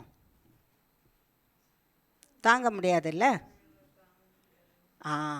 அப்படிப்பட்ட சூழ்நிலையில் போகாதபடிக்கு எச்சரிக்கையாயிருங்க. வாயின் வார்த்தை மனுஷனை, நம்ம வாயின் வார்த்தை, நம்மக்கிட்ட வாயிலேருந்து வர வார்த்தையெல்லாம் அடுத்தவனை கொன்னுடும். வெக்கங்கட்டவனை இன்னும் உயிரோடு இருக்கிறியாடான்வாங்க. நம்ம பேசணுன்னா அப்படி தானே பேசுவோம். செத்து தொலையக்கூடாதாடா, இன்னும் ஏன் உயிரோடு இருக்கிற, அப்படி தானே பேசுவாங்க மனுஷர். அதுதான் பேசக்கூடாது. தேவன் சொல்லுகிற தென்னம்பிள்ளையில் சாகாத தேவன் உன்னை ரட்சிப்பார் காப்பாருன்னு சொல்லணும். அதுதான் தென்னம்பிள்ளை கொடுக்குற இளநீர். புரியுதா? அப்போது தேவ வார்த்தை இருந்தால் தான் அப்படி பேச முடியும். தேவ வார்த்தை இல்லைன்னா எப்படி பேச முடியும்? ஆமாம். ஆகையினாலே வாரந்தோறும் கேட்குற வார்த்தைகள் நம்மை வளர வைக்கணும், பரிசுத்தப்படுத்தணும், தேவ வழியில் நடத்தணும், தேவ கிருபையை பெற வைக்கணும், மற்றவர்களும் தேவ கிருபையை பெற்று வாழத்தக்கதாக வார்த்தைகளை சொல்லணும், வாழ வைக்கணும். அதுக்காக தான் நம்ம தேவ வசனத்தை கேட்குறதுக்கு வரோம். நாமும் வாழணும், அடுத்தவங்களும் வாழணும், அதுக்காக வரோம். அப்போது கர்த்தர் இந்த வழியிலே எங்களை நடத்துவீராக. நடத்தணுமா வேண்டாமா கர்த்தர்? ஆமாம். இவ்வளோ நேரம் கழிச்சு இப்போ தான் எங்கே வரப்போகிறோம்? நம்ம எங்கே வரப்போகிறோம்?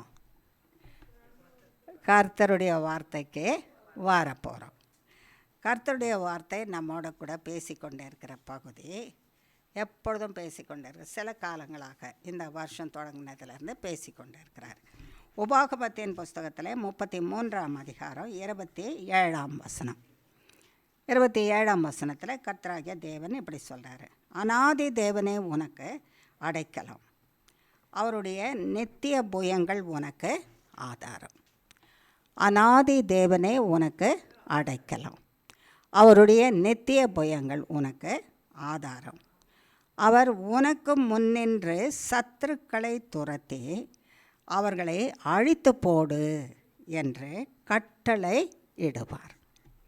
அவர் உனக்கு முன்னின்று சத்துருக்களை துரத்தி அவர்களை அழித்து போடு என்று கட்டளை கொடுப்பார்.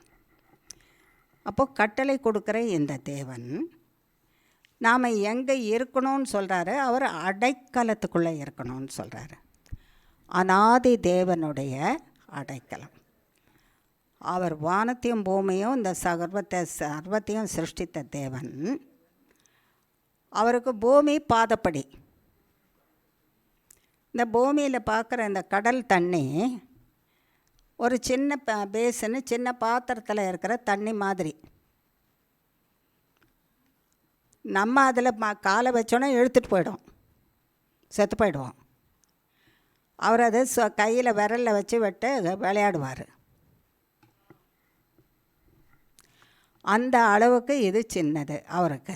அவ்வளவு பெரிய தேவன். இந்த பெரிய தேவன், நான் உன்னை என்னுடைய சட்டைகளின் மறையில் அடைக்கலத்தில் வச்சுக்கிறேன், வந்துரு வந்துரு வந்துரு வந்துருன்னு கூப்பிட்றாரு. நீ வெளியே இருந்தால் சாத்தா வந்து உன்னை கொல்ல கொண்டு போயிடுவான், நீ வந்துடு வந்துடு அப்படின்னு கூப்பிட்றாராம். அப்போ ஓடி அவருக்குள்ளே வந்துட்டோன்னா என்னெல்லாம் செய்கிறாராம் முதல்ல பார்க்கலாம். சங்கீதங்களின் புஸ்தகம் 32ஆம் அதிகாரம் 32. சங்கீதம் 32.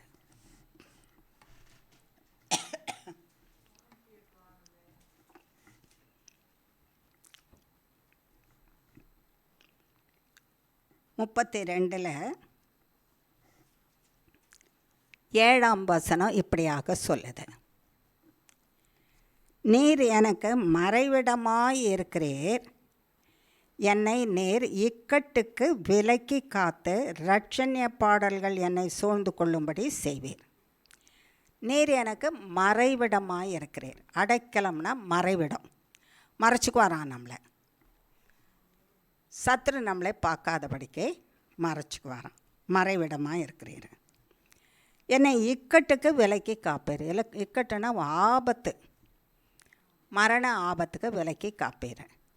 எப்படிப்பட்ட காரியத்தை செய்யணும்னா, நான் தேவனுடைய அடைக்கலத்துக்குள்ளே, அவர் மறைவிடத்துக்குள்ளே நான் தங்கி இருக்கணும்னா எனக்கிட்ட ஒரு நல்ல சுபாவம் தேவை. நான் இருக்கிறபடி வர முடியாதான். 1வது வசனம். 2வது வசனம், எவனுடைய மீறுதல் மன்னிக்கப்பட்டதோ, எவனுடைய பாவம் மூடப்பட்டதோ அவன் பாக்கியவான். தேவனுடைய அடைக்கலத்துக்குள்ளே நம்ம போய் இருக்கணும்னா மீறுதல் மன்னிக்கப்படணும். எவனுடைய மீறுதல் மன்னிக்கப்பட்டதோ, எவனுடைய பாவம் மூடப்பட்டதோ. அதாவது கர்த்தர் பாவத்தை செய்துட்டு மூடிடுறவர் இல்லை. பாவத்தை செய்த மறைவிடத்தில், ஒளிப்பிடத்தில் அவன் செய்த பாவத்தை வெளியே கொண்டு வந்து சொல்கிறாரு. தாவீது என்ற ஒரு வாலிப மகன், அவர் வார்த்தைக்கு கீழ்ப்படுகிறவன், தேவனுடைய மனதுக்கு பிரியமானவன், தேவனாலே தெரிந்து கொள்ளப்பட்டவன். தேவன் அவ்வளோ நம்பிக்கை வச்சார். தேவன் நம்பிக்கை வச்சதில் தேவன் விரும்பினபடி பரிசுத்தமாகவே நடந்து வந்தவன் திடீர்னு ஒரு நாள் தப்பு பண்ணிட்டான். ஒரு ஸ்திரீயை பார்த்தா, ஸ்திரீ அது இன்னொருத்தருடைய மனைவி. அவளை அழைச்சிட்டு வந்தான், அவளோட சயனிச்சிட்டான். அவள் கர்ப்பவதியாக ஆயிட்டான். ரெண்டுமே தப்பு. அவன் நினச்சான் தேவன் பார்த்துருக்க மாட்டாருன்னு. பார்க்காதையா இருப்பார்? பூமியின் ஆழத்தில் இருக்கிற சகலமும் அறிந்த தேவனுடைய கண்கள். அவன் அழைக்கும் போதும் தெரியும், அவனோட சயனிக்கும் போதும் தெரியும், அவளை அனுப்பிவிடும் போதும் தெரியும். அடப்பாவி, நான் உன்னை இப்படி நேசித்தேனேடா. எவ்வளோ துன்பப்பட்டிருக்கோம் அவருடைய உள்ளம். மகனே மகனேன்னு நான் உன்னை இப்படி வளர்த்தேனே, தேவ வார்த்தையெல்லாம் கொடுத்து நான் உனக்கு வளர்த்தினேன். நேரங்காலம் பார்க்காம உன் கூடவே இருந்தேனே. காடு மேடு மண் மணல் பனி எல்லாவற்றிலும் சுற்றும்போது நான் உன் கூடவே இருந்தேனே. சத்ரு உன்னை அழிச்சிடாதபடிக்கு உன்னை பாதுகாத்தேனே. என் மகனே, நீ நல்ல வார்த்தையை தானே நான் கொடுத்து உன்னை காப்பாற்றினேன். என்னைக்காவது உனக்கு கெட்ட வார்த்தையை நான் சொல்லியிருக்கிறேன்னா? சொல்லுங்க, எல்லாம் நல்ல வார்த்தை தான் சொல்லியிருக்கேன். இதெல்லாம் பாவண்டாப்பா மகனே, இந்த பாவமே செய்திடாத. இந்த பாவம் செய்கிறவன் என் பக்கத்தில் இருக்க முடியாது, சாத்தான் பக்கத்தில் தான் இருக்கணும். சாத்தானுக்கு அக்னியும் கந்தகமும் எரிகிற கடல் தான் வாசஸ்தலம். அதில் தள்ளப்பட்டு போயிடுவேன்.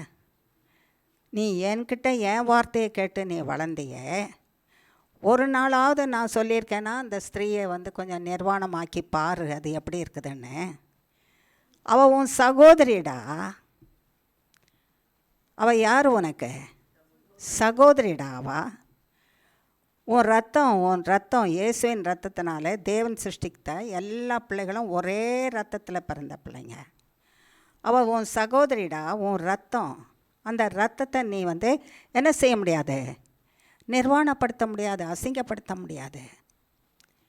ஜாக்கிரதையாயிரு. அவள் இளம்பிள்ளையாக இருக்கிறாளா? அவள் நீ பெற்ற மகடா, பரிசுத்த ரத்தத்தில் பிறந்த மகடா. அவளை கெடுக்கலாமா? கெடுத்து போடலாமா? என்னைக்காவது நான் உனக்கு சொல்லி கொடுத்துருக்கேனா? அப்படி நான் சொல்லி கொடுக்காத வார்த்தையை உனக்கு சொல்லி கொடுத்தது யார்? நீ யார் பேச்சை கேட்ட? என் மடியில் இருக்கிறேன்னு சொல்கிற, என் செட்டைகளின் மறைவில் இருக்கிறேன்னு சொல்கிற. என் செட்டையின் மறைவில் இருக்கிறேன்னு சொல்லிவிட்டு சாத்தானுடைய மடியில் போய் படுத்துக்கிட்டியா? நீ செய்துட்டு வந்து ஒன்றும் தெரியாதவனை போல் என் மடியில் வந்து படுக்கலான்னு வர. அசுத்தமாக இருக்கிற உன்னை நான் என்ன செய்ய முடியாது? என் மடியில் வச்சுக்க முடியாது. நான் பரிசுத்தர், நான் பரிசுத்த பிதா. உன்னை சுத்தம் பண்ணாதான் நான் சேர்த்துக்க முடியும். ஆனால் என்ன பண்ணேன், நான் உன்னை தெரிஞ்சிட்டேன், அதனால தான் உயிரோடு வச்சுருக்கேன். இல்லைன்னா அன்னைக்கே கொண்டு போட்டிருப்பேன் உன்னை. நீ இருந்து பிரயோஜனம் இல்லை, நீ செத்து தொலைன்னு சொல்லி உன்னை அன்னைக்கே என்ன பண்ணியிருப்பேன், கொன்று போட்டிருப்பேன். எனக்கு நீ வேணும் சில காரியத்துக்காக, அதுக்காக நான் உன்னை வச்சிருக்கிறேன். அதுக்காக நான் உன்னை வச்சிருக்கிறேன். ஆகையினால் ஒரு தீர்க்கதரிசியை சொல்லி அனுப்புனாராம். மறைமுகமாக சொல்கிறாராம், இப்படி ஒரு மனுஷனுக்கு ஒரே ஆடு தான் இருந்தது, இன்னொரு மனுஷனுக்கு நிறைய ஆடு. அந்த ஒரு ஆட்டை பட்சித்து விருந்து பண்ணி போட்டான் அந்த விருந்தாளிக்கு. அவங்கிட்ட இருக்கிறத அவன் போடலை, அடுத்தவனதை கொண்டுட்டான். அப்போது கொலை பாதகம் பாவம் தானே, விபச்சாரம் பாதகம் தானே. அவன் மனைவியை எடுத்துக்கிட்டான், அவன் புருஷனை கொலை பண்ணுறதுக்கு யுத்தத்தில் முன்னால் அனுப்பிட்டான். அவன் செத்தும் போயிட்டான், கொலையும் பண்ணிட்ட. நீ மறைவிடத்தில் ஒளிப்பிடத்தில் செய்த, யாருக்கு தெரியக்கூடாது? அவன் புருஷனுக்கு தெரியக்கூடாது, அவன் தாய்க்கு தெரியக்கூடாது, அவன் தகப்பனுக்கு தெரியக்கூடாது, அவங்க சொந்தக்காருக்கு தெரியக்கூடாது, அவங்க உற்றாருக்கு தெரியக்கூடாது. இன்னும் மறைவிடத்தில் நீ செய்த. உனக்கு தண்டனை எப்படி கொடுக்குறேன் தெரியுமா? உன்னுடைய மனைவிகளை சூரிய வெளிச்சத்தில் எல்லாரும் பார்க்கத்தக்கதாக அடுத்தவன் பிரவேசிப்பான். பாவம் செய்துட்டு மறைஞ்சிருக்க முடியாது, ஜாக்கிரதை. ஏசாமி இன்னைக்கு இயேசு கிறிஸ்து சிலுவையில் மரித்ததுனால, அவருடைய ரத்தம் நம்முடைய பாவத்தை கழுவுதுன்றதுனால நாமும் அந்த பாவத்தை இப்போ செய்ய முடியாது. அப்பொழுது கர்த்தர் ஏதேன் தோட்டத்தில் சொன்ன வார்த்தை தான் அது தொடர்ந்து வருது. என்ன சொல்லியிருக்கிறாரு? ஸ்திரீயின் வித்து உன் தலையை நசுக்கும். விபச்சாரத்தை தூண்டுகிறவன், கொலைப்பாதகத்தை தூண்டுகிறவன் தலையை நசுக்கோன்னு சொல்லியிருக்காரு. அவர் நசுக்குவார் வந்து என்று இவங்க துணிகரமாக பாவம் செய்ய முடியாது. சிலுவையிலே நசுக்கி போட்டுட்டாருன்றதுனால இப்போ இந்த காலத்தில் வாழ்கிறவர்களும் அந்த பாவத்தை துணிந்து என்ன செய்ய முடியாது, செய்ய முடியாது. ஒளிப்படத்தில் நீ செய்கிற, நான் உன்னை நம்பினேனே, எவ்வளோ ஏமாத்திட்ட பற்றியா? என்னுடைய உள்ளம் மறைவிடத்தில் அழுது. யாருடைய உள்ளம்? கர்த்தருடைய உள்ளம். உன்னை தாயை போல வளர்த்தண்டா, வார்த்தையை கொடுத்து தகப்பனை போல சுமந்து மரணத்துக்கு ஒப்புக்கூடாதபடிக்கு காத்துக்கிட்டேன்டா. நீ துணிகரமாக இந்த பாவத்தை செய்திய, நான் நம்பினேனே நீ பரிசுத்தனாக இருப்பேன்னு. உன் வழியாக பரிசுத்த இயேசு கிறிஸ்து பிறக்கணுமே. நீ உன்னையும் கெடுத்து உன்னை நம்பினவங்களையும் கெடுத்து போட்டிய. நீ மறைவிடத்தில் இருந்துட்டு நீ ரொம்ப பரிசுத்தன் என்று நினச்சிட்ருக்காத. நான் உன்னை வெளியரங்கமாக்குறேன். உன் வாழ்நாள் எல்லாம் உனக்கு யுத்தம் ஓய்ந்தே இருக்காது. நீ யுத்தம் பண்ணிகிட்டே தான் இருப்பேன். யுத்தம் உனக்கு ஓயாது. ஏன்னா நீ செய்த பாவத்தை நிமித்தமாக. கர்த்தராகிய இயேசு கிறிஸ்து மரித்ததுனால இன்றைக்கு வன்மத்தை குறைச்சிருக்காரு. ஆகையினால கர்த்தர் சொல்கிறாரா, அநாதி தேவனுடைய அடைக்கலத்துக்குள்ளே நீ வந்துடணுன்னா உன்னுடைய மீறுதல் மன்னிக்கப்படணும். மீறுதல்னால் மீறி போகிறது. ரோட்டில் போகும்போது மஞ்சக்கோடு பார்ப்போம்ல, நடுவில் ரோட்டில் பார்த்துருக்குறீங்களா? நடுவில் மஞ்சக்கோடு ஒன்று இருக்கும், பார்த்துருக்கீங்கல்ல? அந்த மஞ்சக்கோடை தாண்டி அடுத்த பக்கம் போகக்கூடாது. அந்த மஞ்சக்கோடு இந்த பக்கம் இருக்கிற வரைக்கும் தான் நம்ம பிரயாணம் பண்ணி போகலாம், நடக்கலாம், வண்டிகள் போகலாம். அந்த மஞ்சக்கோடு மேலே கூட போகக்கூடாது. அதை தாண்டி இந்த பக்கம் போயிட்டோன்னா எதிர்ப்புறம் வர்றது நம்மளை அடித்து கொண்டுடும். இது இந்த பக்கம் வர்றவங்களுக்கு தான் அந்த மஞ்சக்கோடு, இந்த பக்கம் போகிறவங்களுக்கு தடை, ரெண்டு பேரையும் தடை பண்ணுறதுக்கு பிரிக்கிறது அந்த மஞ்சக்கோடு ஒன்று தான். இந்த மஞ்சக்கோடு நீ தாண்டி இந்த பக்கம் போனால் உனக்கு எதிர வர்ற வண்டி நீ வருவேன்னு தெரியுமா? அது வேகமாக வரும்ல, அது உன் மேலே இடிச்சிரும் இல்லை? நீ கீழே விழுந்தியானா வண்டி ஏறி உன் மேலே போயிடும் இல்லையா? நீ என்ன உயிரோடு இருப்பியா? செத்துருவல்ல. அதனால தான் மஞ்சள் கோடு. மஞ்சக்கோடை பார்த்த உடனே ஐயையோ இதை தாண்டி போகக்கூடாது, நான் இந்த பக்கமே இருக்கணும், இதை தாண்டினா உயிருக்கு ஆபத்து, நான் உயிரோடு இருக்கணும்னா மஞ்சக்கோடை தாண்டக்கூடாது. அந்த மஞ்சக்கோடை தாண்டறதுக்கு தான் பேர் மீறி போகிறது. என்ன ஆகிடுது பார்க்கலாம். சிக்னல் தானே போட்டிருக்கிறான், ரெட் சிக்னல் தானே போட்டிருக்கான். அங்கேருந்து அவன் வர்றதுக்குள்ளே நான் இங்கேருந்து டங்குன்னு ஓடிடுவேன், அவ்வளோ வேகமாக போயிடுவேன் நான் அப்படின்னு நினச்சிட்டு என் சாமர்த்தியத்தை பாருன்னு அவன் திருப்புறதுக்குள்ளே அவன் அங்கேருந்து வர்றதுக்குள்ளே இன்னொருத்த இந்த பக்கத்தில் இருந்து வந்துட்டுருப்பான், அடித்து போட்டுடும். அதுதான் மீறுதல். கட்டளை என்ன கொடுத்துருக்கார, நிறைய மஞ்சக்கோடு இருக்குது. மஞ்சக்கோட்டில் நம்ம மீறி போகக்கூடாதபடிக்கு அந்த கர்த்தர் கொடுத்துருக்கிற மஞ்சக்கோட்டில் விபச்சாரம் பண்ணாத எழுதி வச்சிருக்காரா இல்லையா? அது ஒரு மஞ்சக்கோடு. அந்த மஞ்சக்கோடு நல்லா அகலமாக இருக்கும். ஒரு கோடு அதில் இருக்கிற ஒரு கடைசியில் கோடை பார்த்திங்கன்னா விபச்சாரம் செய்யாத. ரெண்டாவது என்ன சொல்லியிருக்கோம்? விக்கிரக ஆராதனை செய்யாத, கொலை செய்யாத, பிறர் பொருளை இச்சிக்காத, பிறனுடைய வீடு வாசல் மனைவி வேலைக்காரன் வேலைக்காரி அவளுடைய ஆஸ்தி சொத்து அவன் நகை நட்டு என்ன இருக்குதோ அதையெல்லாம் இச்சிக்காதேன்னா அது வேணும். இச்சேன்னு வந்ததானே அவனை கொண்டுட்டு கூட அதை எடுத்துக்கலாம். இதுதான் மஞ்சள் கோடு. இந்த கட்டளைகளை நம்ம அப்படி மீறிட்டோன்னா அந்த கட்டளையினால் நம்ம என்ன செய்யப்படுவோம்? மீறினா அழிஞ்சிட போவோம், சாகத்தான் போவோம் நம்ம. அதை மீறிட்டான் அவன். தாவீது என் மனசுக்கு பிரியமானவன், நான் நம்பினவன், எனக்கு துரோகம் பண்ணிட்டான், என் பிள்ளை இப்படி செய்வானா? எனக்கு அவன் மேலே அவ்வளோ நம்பிக்கை இருந்துச்சு. அவன்தான் என்ன செய்தான்? இந்த மாதிரி செய்துட்டான். அந்த மீறுதல் அவன்தான் எழுதுகிறான். அதனுடைய தலைப்பில் பார்த்தா மஸ்கேல் என்னும் தாவீதின் போதக சங்கீதம். எவனுடைய மீறுதல் மன்னிக்கப்பட்டதோ, எவனுடைய பாவங்கள் மூடப்பட்டதோ அவன்தான் பாக்கியவான். நான் ராஜாவாக இருக்கிறதுனால பாக்கியவான் இல்லை. என்கிட்ட கோடி கோடியாக பணமும் ஆஸ்தியும் சொத்தும் சுதந்திரமும் மனுஷரும் விலையேற பெற்ற கற்களும் குதிரைகளும் ரதங்களும் இருக்கிறதுனால நான் பாக்கியவான் இல்லை. என் மீறுதல், நான் பாவம் செய்தனே, அந்த மீறுதலை மன்னிச்சிட்டாரு.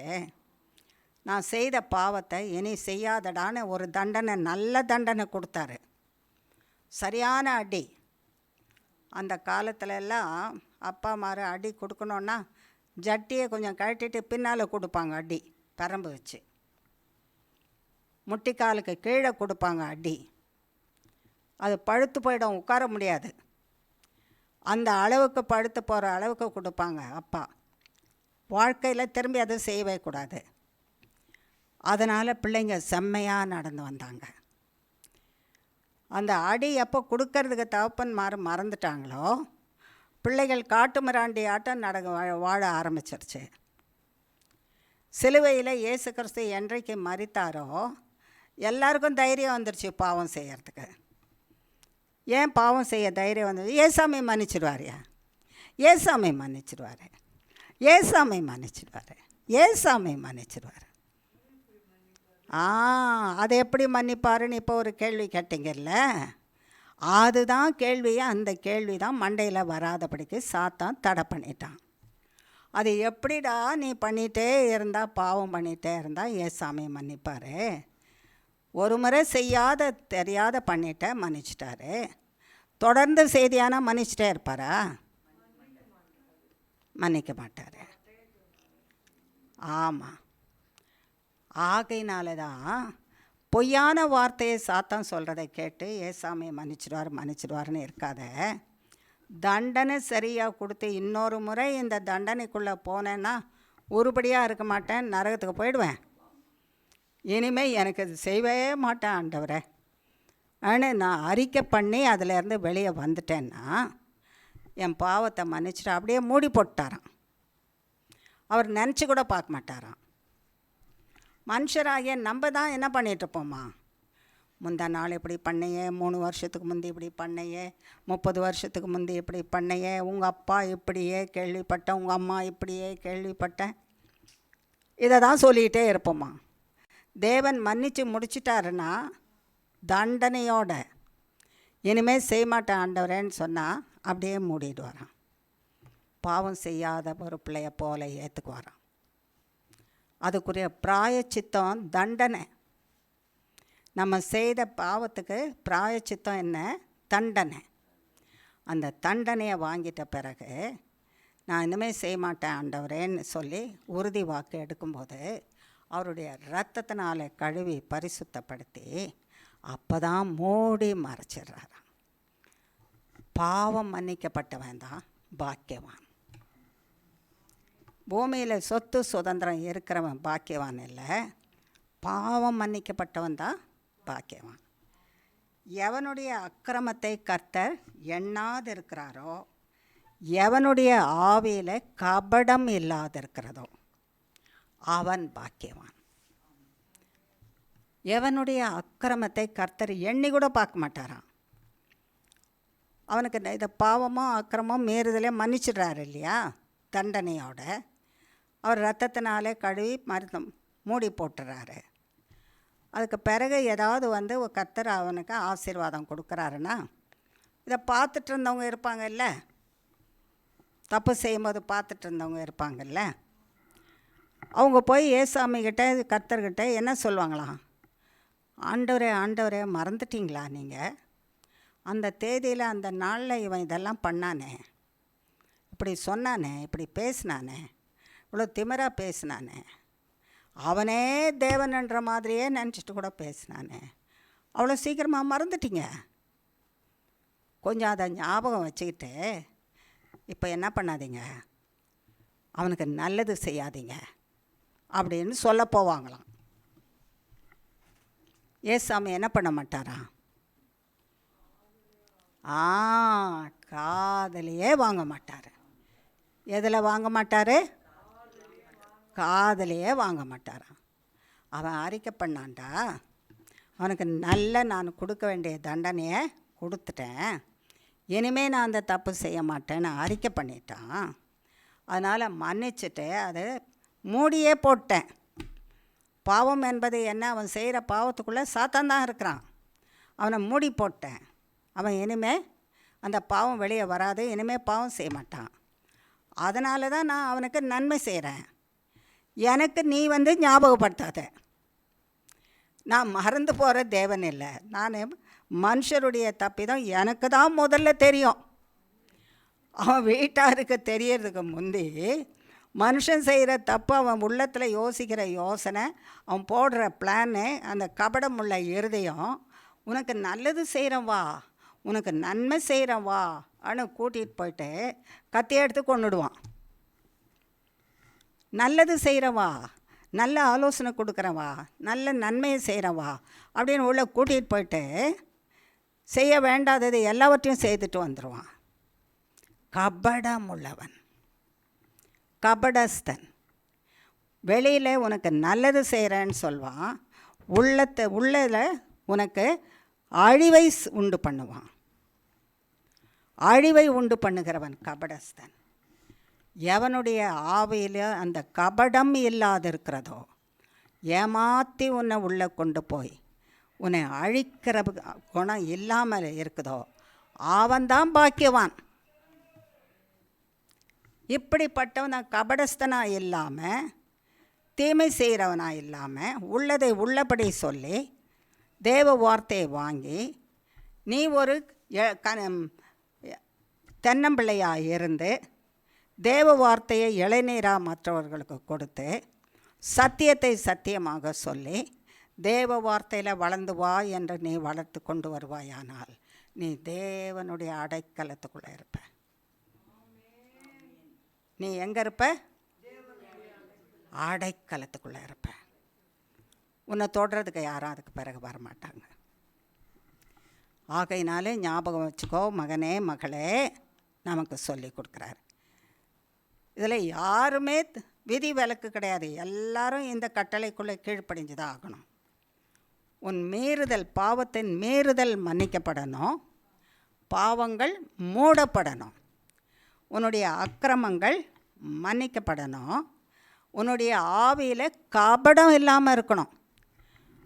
கபடம், உனக்கு நல்லது தான் செய்கிறேன், உனக்கு நல்லது தான் செய்கிறேன், நீ வா வா, நீ தனியாக வா, உனக்கு நல்ல ஆலோசனை கொடுக்குறேன்னு எல்லாம் சொல்வேன். அடுத்தவன் கேட்டால் உனக்கு கொடுக்குற ஆசீர்வாதத்துக்கு பொறாமைப்பட்டுருவான். தனியாக வா, நான் உனக்கு ஆலோசனை கொடுக்குறேன். நம்பி தனியாக போனால் அவனை தீர்த்துருவான். உயிரோடு திருப்பி வர்றது கஷ்டம். ஒரு ஆணாக இருந்தால் கொலை பாதகமே நடக்கும், ஒரு பெண்ணாக இருந்தால் கற்பையை அழிச்சிட்டு அனுப்பிடுவான். அதான் கபடம், அதுதான் கபடம். நீ சொல்கிறது ஒன்று, வெளியில் நல்லவனை போல் உனக்கு நல்லது செய்கிறேன், நல்லவளை போல் நல்லது செய்கிறேன்னு சொல்வேன். நம்பி வந்தவங்களை என்ன செய்திருவேன்? கழுத்தறுத்துருவேன். இந்த கபடமுள்ள எண்ணம் இருக்குமானால் நீ தேவனுடைய பாதுகாப்புக்குள்ளே வரவே முடியாது. ஆகையினாலே அது மன்னிக்கப்படணும்னு நீ கேளு, தேவனிடத்தில் கேளு, உன்னை ஒப்புக்கொடு என்று கர்த்தர் சொல்கிறாரு. அதை ஒப்பு கொடுத்து நீ அறிக்கை பண்ணி தேவன் உன்னை மன்னித்து உன்னை சீர்படுத்திட்டாருன்னா நீ பாக்கியவான், நீ பாக்கியவதி. அப்போது நீ தேவனுடைய சட்டைகளின் மறைவில் இருக்க முடியும் இல்லையா? ஒரு வார்த்தை தேவனிடத்தில் சொல்லிடலாமா? சர்வ வல்லமுள்ள தேவனே, என்னுடைய மீறுதல்களை மன்னிப்பீராக, என்னுடைய பாவங்களை மூடி போடுவீராக, என்னை பாக்கியவானும் பாக்கியவதியுமாக மாற்றுவீராக, என்னுடைய அக்கிரமத்தை நீர் மன்னித்து அதை ஒரு நாளும் எண்ணாமல் இருப்பீராக, என்னுடைய ஆவியிலே கபடம் இல்லாதபடிக்கு காப்பாற்றுவீராக. அப்பொழுது நான் பாக்கியவானோ பாக்கியவதியுமாய் இருப்பேன் என்று சொன்னீர். அப்படியாக என்னை பாக்கியவானாக மாற்றுவீராக, பாக்கியவதியாக மாற்றுவீராக. அநாதி தேவனே, உம்முடைய சட்டைகளின் மறைவிலே என்னை மூடி காத்துக்கொள்வீராக. நீரே என் அடைக்கலம், உம்முடைய நித்திய புயங்கள், உம்முடைய நித்திய புயங்கள் எனக்கு ஆதாரமாய் ஜீவகாலம் முழுவதும் நிலைத்திருப்பதாக. என்னை கைவிடாமல் காத்து வழி நடத்துவீராக. இயேசு கிறிஸ்துவின் நாமத்தினால பாதம் பணிந்து தாழ்மையோடு கேட்கிறோம் பிதாவே. ஆமேன், ஆமேன், ஆமேன். கர்த்தர் கேட்டிருப்பாரா நம்ம சொன்னதை? ஆமென். கர்த்தர் நிச்சயமாக கேட்டிருப்பார். ஆமாம், கேட்டு சந்தோஷமாக நாடகம் போடுறியான்னு சொல்லாதபடிக்கு ஆண்டி சொல்கிறாங்களேன்னு சொல்கிறியா, இல்லை உன்னுடைய உள்ளத்தில் இருந்தே சொல்கிறியா? சொல்கிறீங்க. Very good. அப்போ கர்த்தர் ரொம்ப மகிழ்ச்சியாக இருப்பார் இல்லையா? இப்போ இன்னொரு காரியத்தை கர்த்தர் பாஸ்டர் கூட பாஸ்டரும் மனுஷர் தானம்மா. பாஸ்டர் ஆனாலும், ஆண்டி ஊழியக்காரியாக இருந்தாலும், அங்கிள் ஊழியக்காரியாக இருந்தாலும், பெரிய பெரிய பாஸ்டர்களாக இருந்தாலும் எல்லாருமே மனுஷர், தேவனாலே சிருஷ்டிக்கப்பட்டவங்க. அந்த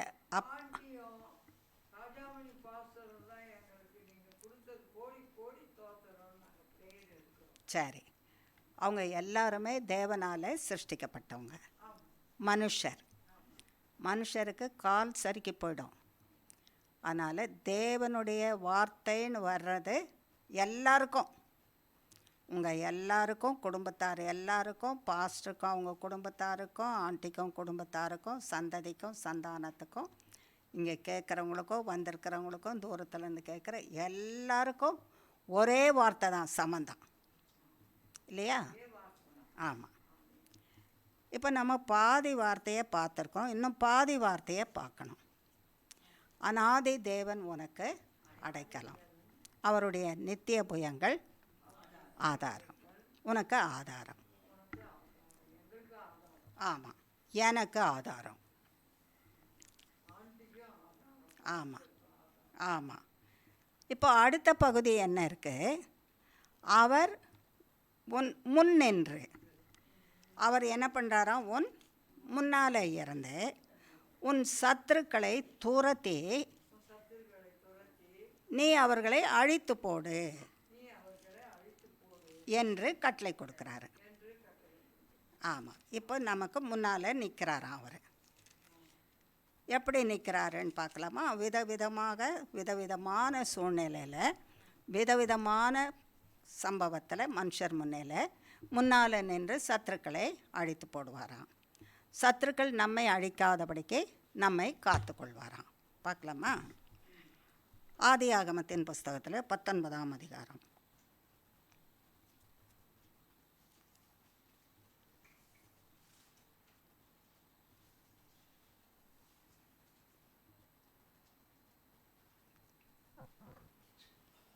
முதல் 4 வசனங்கள். அந்த 2 தூதரும் சாயங்காலத்திலே சோதோமுக்கு வந்தார்கள். லோத்து சோதோமின் வாசலிலே உட்கார்ந்திருந்தான். அவர்களைக் கண்டு லோத்து எழுந்து எதிர்கொண்டு தரை மட்டும் குனிந்து, ஆண்டவன்மார்களே, அடியேனுடைய வீட்டு முகமாய் நீங்கள் திரும்பி உங்கள் கால்களை கழுவி ராத்தங்கி காலையில் எழுந்து பிரயாணப்பட்டு போகலாம் என்றான். அதற்கு அவர்கள், அப்படியல்ல, வீதியிலே ராத்தங்குவோம் என்றார்கள். அவன் அவர்களை மிகவும் வருந்தி கேட்டுக்கொண்டான். அப்பொழுது அவனிடத்திற்கு திரும்பி அவன் வீட்டிலே பிரவேசித்தார்கள். அவன் புளிப்பில்லா அப்பங்களை சுட்டு அவர்களுக்கு விருந்து பண்ணினான். அவர்கள் புசித்தார்கள். அவர்கள் படுக்கும் முன்னே சோதோம் பட்டணத்து மனிதராகிய வாலிபர் முதல் கிழவர் மட்டுமுள்ள ஜனங்கள் அனைவரும் நானா திசைகளிலும் இருந்து வந்து வீட்டை சூழ்ந்து கொண்டு அடுத்தது லோத்தை கூப்பிட்டு, இந்த ராத்திரி உன்னிடத்தில் வந்த மனுஷர் எங்கே? நாங்கள் அவர்களை அறியும்படி அவர்களை எங்களிடத்தில் வெளியே கொண்டு வா என்றார்கள். சரி, இங்கே லோத்து என்ற மனுஷன் நீதிமான். நமக்கு தெரியும் இவர் யாருன்னு. யார் லோத்து? யார்? ஆபிரகாமுக்கு சகோதரனுடைய மகன்.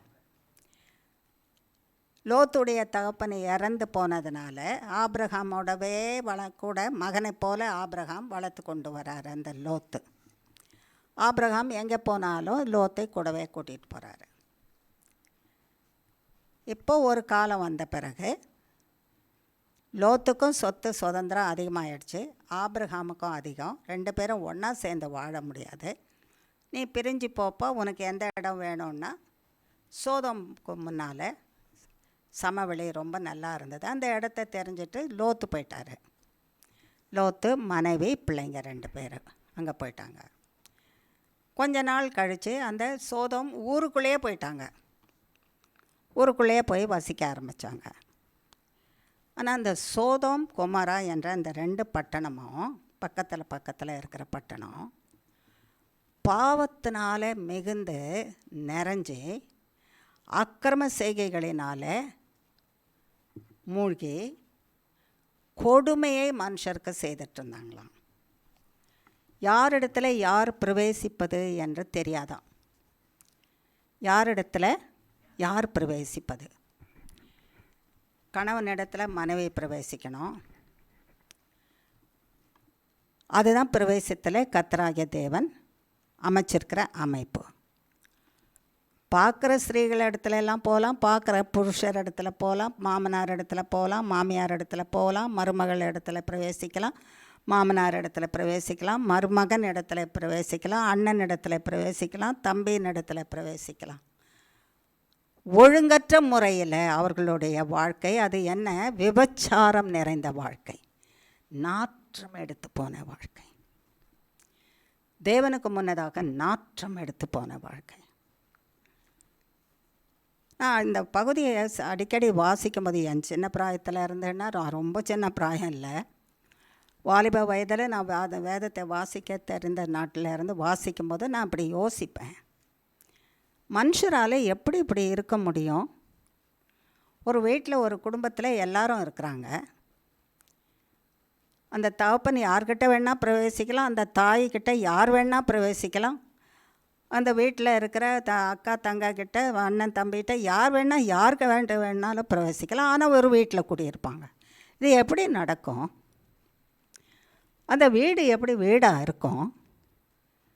அந்த வீடு வீடாக இருக்க முடியாது, அது காடாக தான் இருக்கணும். அது காடு கூட, காட்டில் கூட மிருகங்கள் அந்தந்த இனத்தோடு தான் இருக்கும். கண்டது பின்னால் போகாத, உடனே ஒன்று நாயை பற்றி தான் சொல்லுவாங்க, பார்க்கறது பின்னால் எல்லாம் போகணும். அதனால தான் போல் இருக்குது வேதத்தில் நாய்கள் பரலோகத்தில் பிரவேசிக்காதுன்னு எழுதியிருக்காரு. இது எப்படியா நடக்கும்? இது எந்த மாதிரி இருக்கும்? எப்படி தான் மனுஷர் அப்படி செய்வாங்க? இது எனக்கு ரொம்ப புரியாததாக இருந்தது.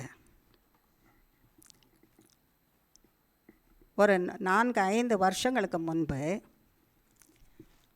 இதே தமிழ்நாட்டில் ஒரு பகுதி, அது கிராமமும் இல்லை டவுனும் இல்லாத ஒரு 2த்துக்கும் இடையில இருக்கிற ஒரு ஊரில் இருந்து ஒரு வாலிப பிள்ளை ஜபத்துக்கு அழைச்சது.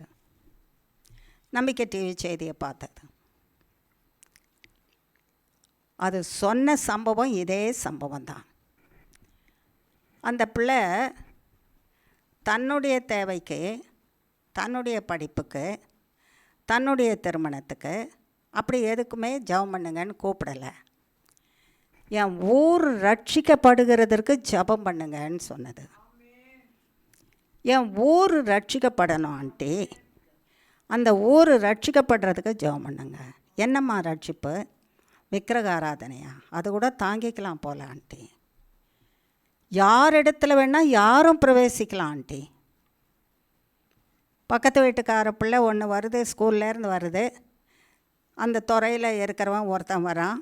அவன் வயசானவனாக இருக்கலாம், கிழவனாக இருக்கலாம், வாலிபனாக இருக்கலாம், சின்னவனாக இருக்கலாம், எப்படிப்பட்டவனாக இருந்தாலும் யார் வேணும்னாலும் கூப்பிட்டு போய் பிரவேசித்தா அவங்கள நீ ஏன்டா அப்படி செய்தன்னு கேட்கவே மாட்டாங்க.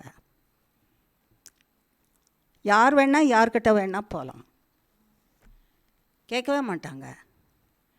அண்ணனை கேட்டால் அண்ணன் இன்னொருத்தங்கிட்ட பிரவேசித்துட்டு வருவான், தங்கையை கேட்டால் தங்கையை இன்னொருத்தன் வந்து பிரவேசிப்பான், தாத்தாவை கேட்டால் தாத்தா இன்னொருத்தங்கிட்ட பிரவேசித்துட்டு வந்திருப்பான், பாட்டியை கேட்டால் அது வாழ்க்கையே அப்படி தான்மா, அதை வந்து அப்படி தான் போயிட்டே இருக்க வேண்டியதான் அண்ணு சொல்கிறாங்க. ஐயையோ, சகதியிலே வாழற மாதிரி இருக்குதுன்னு சொன்னான். எதில் வாழற மாதிரி இருக்குது? சகதினா சேரு. சேரில் எது தான் வாழும்? சேரில் எது வாழும்? நண்டா? பன்றி வாழும். சரி, இன்னும் சேறு தண்ணி ரொம்ப ருசியாக இருக்கும், அதில் படுத்து உறங்க ஒன்று.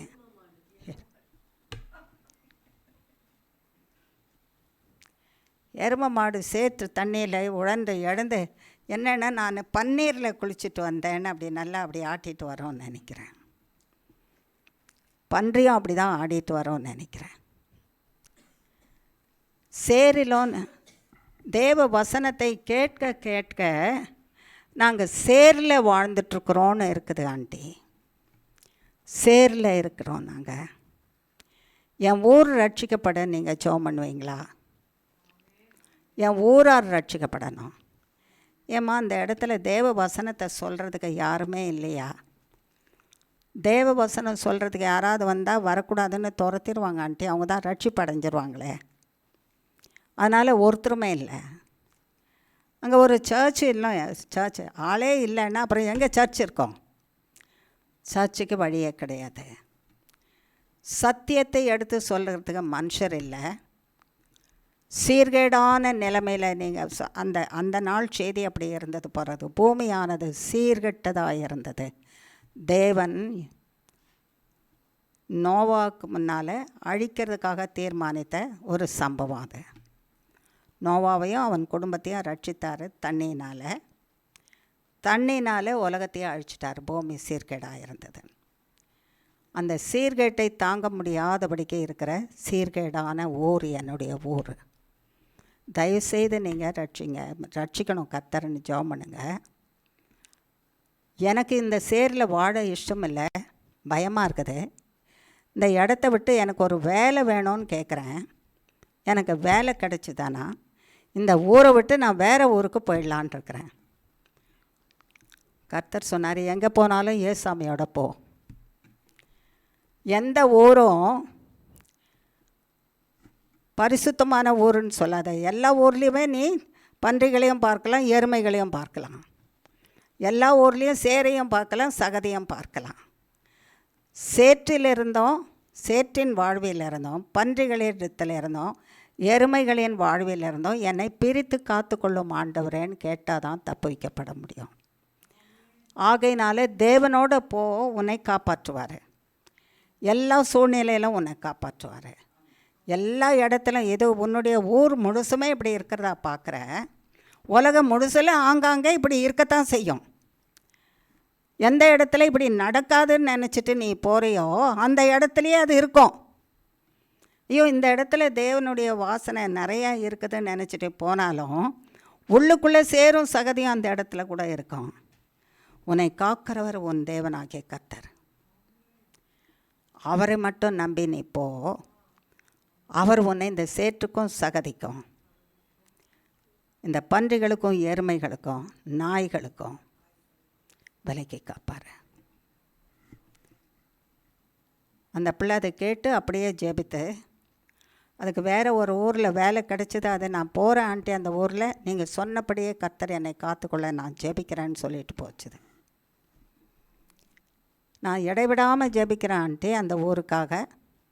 நீங்களும் தயவுசெய்து ஜெபம் பண்ணுங்க, அந்த ஊர் ரட்சிக்கப்படணும்னு. சோதோம் கொமோரா அப்படி தான் இருந்தது. நான் யோசித்தேன், எப்படி இருந்திருக்கும் இப்படி வேதத்தில் எழுதி வச்சுருக்காங்களேன்னு. அந்த பிள்ளை எனக்கு ஃபோன் பண்ணி சொல்லும்போது, இந்த காலத்திலும் சோதோம் கொமோராக்கள் இருக்க தான் செய்யுது.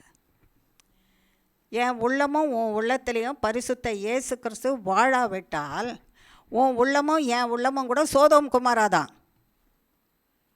இப்படிப்பட்ட தப்பு செய்கிறதற்கு தாராளமாய் புறப்பட்டு போகும் உள்ளம்.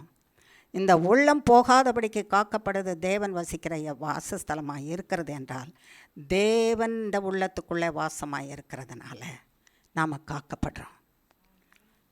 தவறி கூட நம்ம தேவன் இடத்துலேருந்து வெளியே வராதபடிக்கு நம்ம பாதுகாத்துக்கணும், இல்லாட்டா அழிஞ்சிடுவோம். சரி, இந்த சோதோம் கொமோராவை பார்க்கலாம். அங்கே 2 மனுஷர் போகிறாங்க, தேவதூதர். எதுக்காக அவங்க போகிறாங்கன்னா, அதனுடைய பாவம் ரொம்ப தலைக்கு மேலே வந்துருச்சான். கர்த்தர் வந்து அதை அழிக்க போகிறாராம். நீங்கள் போய் அழிக்கணும். அழிக்கிறதுக்கு முன்னால் எங்கள் சமூகத்துக்கு வந்திருக்கிற கூக்குரல் உண்மைதானா? பாவத்தின் கூக்குரல் உண்மையானு கேட்டு சொல்லுங்கள். விடியற் காலத்தில் கந்தகமும் அக்னியும் கொட்டி அழிச்சிட்றேன் நானுன்னு சொல்லிட்டார் கர்த்தர். இந்த 2 தேவதூதர்கள் போகிறாங்க அந்த ஊருக்குள்ளே பார்க்குறதுக்கு. லோத்துக்கு மட்டும் தெரியுது இவங்க தேவதூதர்கள், ஒரு கனம் பொருந்தினவர்கள். இவர்களை இப்படியே அனுப்பக்கூடாது, நீங்கள் எங்கள் வீட்டுக்கு வாங்க. அவங்க கையில் ஒன்றும் கொண்டு வரல, வழிப்போக்கர்கள் மாதிரி இருக்கிறாங்க. எங்கள் வீட்டுக்கு வாங்க, உங்கள் கால் கையெல்லாம் கழுவுங்க, தங்கிடுங்க, ராத்திரிக்கு சாப்பிடுங்க, பொழுது விடிஞ்சு நீங்கள் போகலான்னு சொல்கிறான். அவன் ஒரு வழிப்போக்கர்னு நினைக்கிறார் அவர். கொஞ்ச நேரத்துக்குள்ளே அந்த ஊர் ஜனங்கள்லாம் சிறியோர்லேருந்து பெரியோர் வரைக்கும், அப்படி தானே போட்டிருக்குது அதில், சிறியோர்லேருந்து பெரியோர் வரைக்கும் லோத்தினுடைய வீட்டை சுற்றிட்டு உள்ள வீட்டுக்கு கூட்டு பண்ணி அவனை கொண்டா வெளியே. எதுக்கடா கொண்டாடணும்? நாங்கள் அறியணும்னா அவங்களோட நான் விபச்சாரம் பண்ணணும், அதனால் அவங்கள கொண்டு வா வெளியே. இந்த ரோத்து சொல்கிறாரா, ஐயையோ அது வேணாம், மகா பெரிய தப்பு, என் வீட்டுக்கு அடைக்கலமாக வந்திருக்குறாங்க, அவங்கள நான் இப்படி வீட்டுக்கு அடைக்கலமாக வந்தவங்கள கொடுக்க முடியாது. என்கிட்ட வேணால் 2 பெண் பிள்ளைங்க இருக்கிறாங்க, திருமணமாகாத பிள்ளைங்க, அவங்கள வேணால் கொடுக்குறேன், உங்களுக்கு என்ன வேணுமா பண்ணிங்க, என் வீட்டுக்கு அடைக்கலம்னு வந்தவங்கள மட்டும் நான் கொடுக்க மாட்டேன்.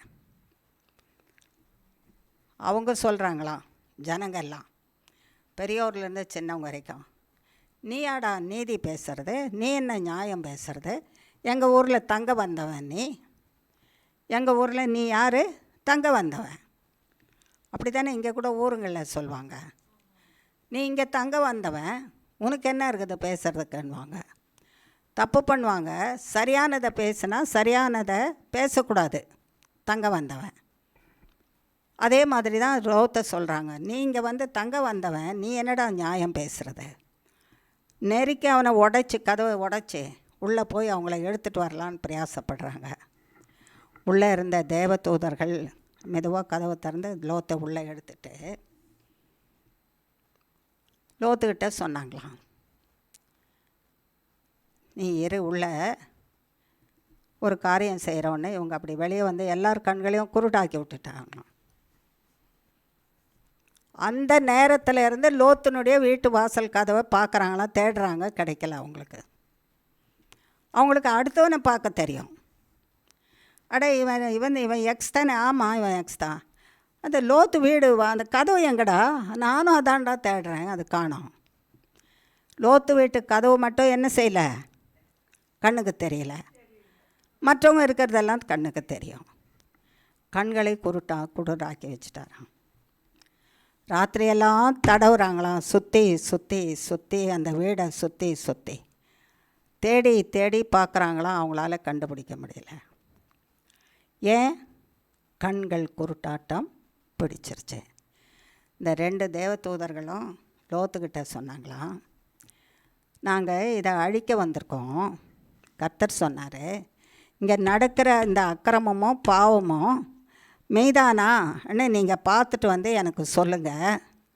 இவங்க பாவ செயலில் கூப்பிடுறாங்களே, சத்தம் போட்டு கூப்பிடுறாங்களே, அந்த பாவ கொதிப்பு மெய்தானான்னு நீ பார்த்துட்டு எனக்கு சொல்லு. நான் இதை அழிக்கிறதுக்கு முன்னால் நியாயாதிபதி நான், உண்மையாக அவங்க அப்படி தான் செய்கிறாங்கன்னு நான் அழிப்பேன். அந்த சத்தம் இப்போ கேட்டிருக்குது இல்லை கர்த்தருக்கு. அவனை வெளியே கொண்டா நாங்கள் விபச்சாரம் பண்ணணும், அவனை வெளியே கொண்டா விபச்சாரம் பண்ணணும். யாரெல்லாம் கூப்பிட்றா? சின்ன பிள்ளையிலேருந்து பெரியவங்க வரைக்கும், முதியவர்கள் வரைக்கும் கூப்பிட்றாங்களாம். அப்போது பாவ செயலுக்கு கூப்பிடுற இவங்களுடைய சத்தம் தேவனுடைய செவியில் போய் எட்டியிருக்காதா? அப்போது கட்டாயமாக அழிக்கணும் தானே? ஆமாம். அதனால் தேவன் அழிச்சிடுவார். லோத்தே சீக்கிரம் பொழுது விடியறதுக்கு சமயமாகுது, உன் பிள்ளையை கூப்பிட்டுக்கோ, பிள்ளைகளை கூப்பிட்டுக்க, மனைவியை எடுத்துக்க, சீக்கிரம் பேக் பண்ணிக்க, பிள்ளைகளுக்கு யாராவது மருமக்கள் இருந்தால் போய் கூட்டிகிட்டு வந்துடு, அழிக்க போகிறோம். உனக்கு வேறு யாராவது சொந்தக்காரர் இருந்தால் கூட கூப்பிட்டு வா, எல்லோரும் வெளியே போயிடுவீங்க. நான் வெளியே உங்களை அனுப்பினால் ஒழிய இந்த ஊர் மேலே நான் அக்னியும் கந்தகமும் வரவிட முடியாது. ஏன்னா நீ காக்கப்படணும், உன் சத்துருக்கள் என்ன செய்யணும்? அழியணும். நீ வெளியே போக போக உன் சத்துருக்கள் இங்கே என்ன செய்துட்ருப்பாங்க? அழிவாங்க. உன் தேவன் உனக்கு முன்னால் இருக்கிற சத்துருக்களை துரத்தி ஒன்றா அவங்கள அழிச்சு போடுன்னு சொல்வார். இந்த இடத்துல உன் தேவன் உனக்கு முன்னால் இருக்கிற சத்துருக்களை துரத்துறது குருட்டாட்டம் பிடிக்க வச்சுட்டாரு. இங்கே துரத்துதல் எப்படி நடந்தது? குருட்டாட்டம் பிடிச்சதுனால நடந்தது துரத்துதல். லோத்தையும் மனைவியும் பிள்ளைகளையும் தேவதூதர்களையும் அவங்க கண்ணு பார்க்கவே முடியாதபடி நடந்துருச்சு. அதே வழியாக இவங்க போகிறாங்க. லோத்துவை ஒரு தேவதூதன் ஒரு கையில், அடுத்த கையில் அவன் மனைவி, இன்னொரு கையில் தேவதூதன், இந்த பக்கம் ஒரு பிள்ளை இந்த பக்கம் ஒரு பிள்ளையை பிடிச்சிட்டு வேகமாக போகிறாங்க. அவங்கள பார்த்துக்கிட்டே இவங்க தான் அவங்கன்னு தெரியல. குருட்டாட்டம் பிடிச்சிருக்க. இதுதான் தேவன் யுத்தம் பண்ணுறதுக்கு பலவிதமான பட்டயங்கள் இருக்குது. உனக்காகவும் எனக்காகவும் தேவனை நம்பி இருக்கிறவர்களுக்கு யுத்தம் பண்ணுகிறதற்கு கர்த்தரிடத்தில் பலவிதமான பட்டயங்கள். அதில் ஒரு பட்டயம் குருட்டாட்டம். அதனால் சத்துருக்கள் அவர்களை கண்டுபிடிக்க முடியாதபடிக்கு பத்திரமாக கூட்டிகிட்டு போயிட்டு வெளியே விட்டாங்க.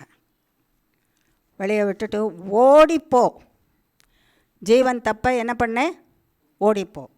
அந்த ஒரு வசனத்தை வாசிக்கலாமா? 17ஆம் வசனம். அவர்களை வெளியே கொண்டு போய் விட்ட பின்பு அவர், உன் ஜீவன் தப்ப ஓடிப்போ, பின்னிட்டு பாராதே, இந்த சமபூமியில் எங்கும் நில்லாதே, நீ அழியாதபடிக்கு மலைக்கு ஓடிப்போ என்றார். சரி, பாருங்கள், ஓடிப்போ நிற்காதே, ஓடிப்போ நிற்காதே, ஓடிப்போ என்று தான் என்ன சொல்கிறாரு, கட்டளையே கொடுக்குறாரு. சமபூமியில் எங்கேயும் நிற்காத, மலைக்கு மேலே ஓடி போய் உன்னை மறைச்சிக்கோ, ஓடிப்போ. நீ போய் அங்கே சேர்ந்து உன்னை மறைவாக ஆன பிறகு தான் நான் இந்த தேசத்தின் மேலே என்னத்தை கொட்ட முடியும், அக்னியும் கந்தகத்தையும் கொட்ட முடியும். நான் அப்படி கொட்டினாதான் இவங்க எல்லாம் அழிஞ்சு போவாங்க.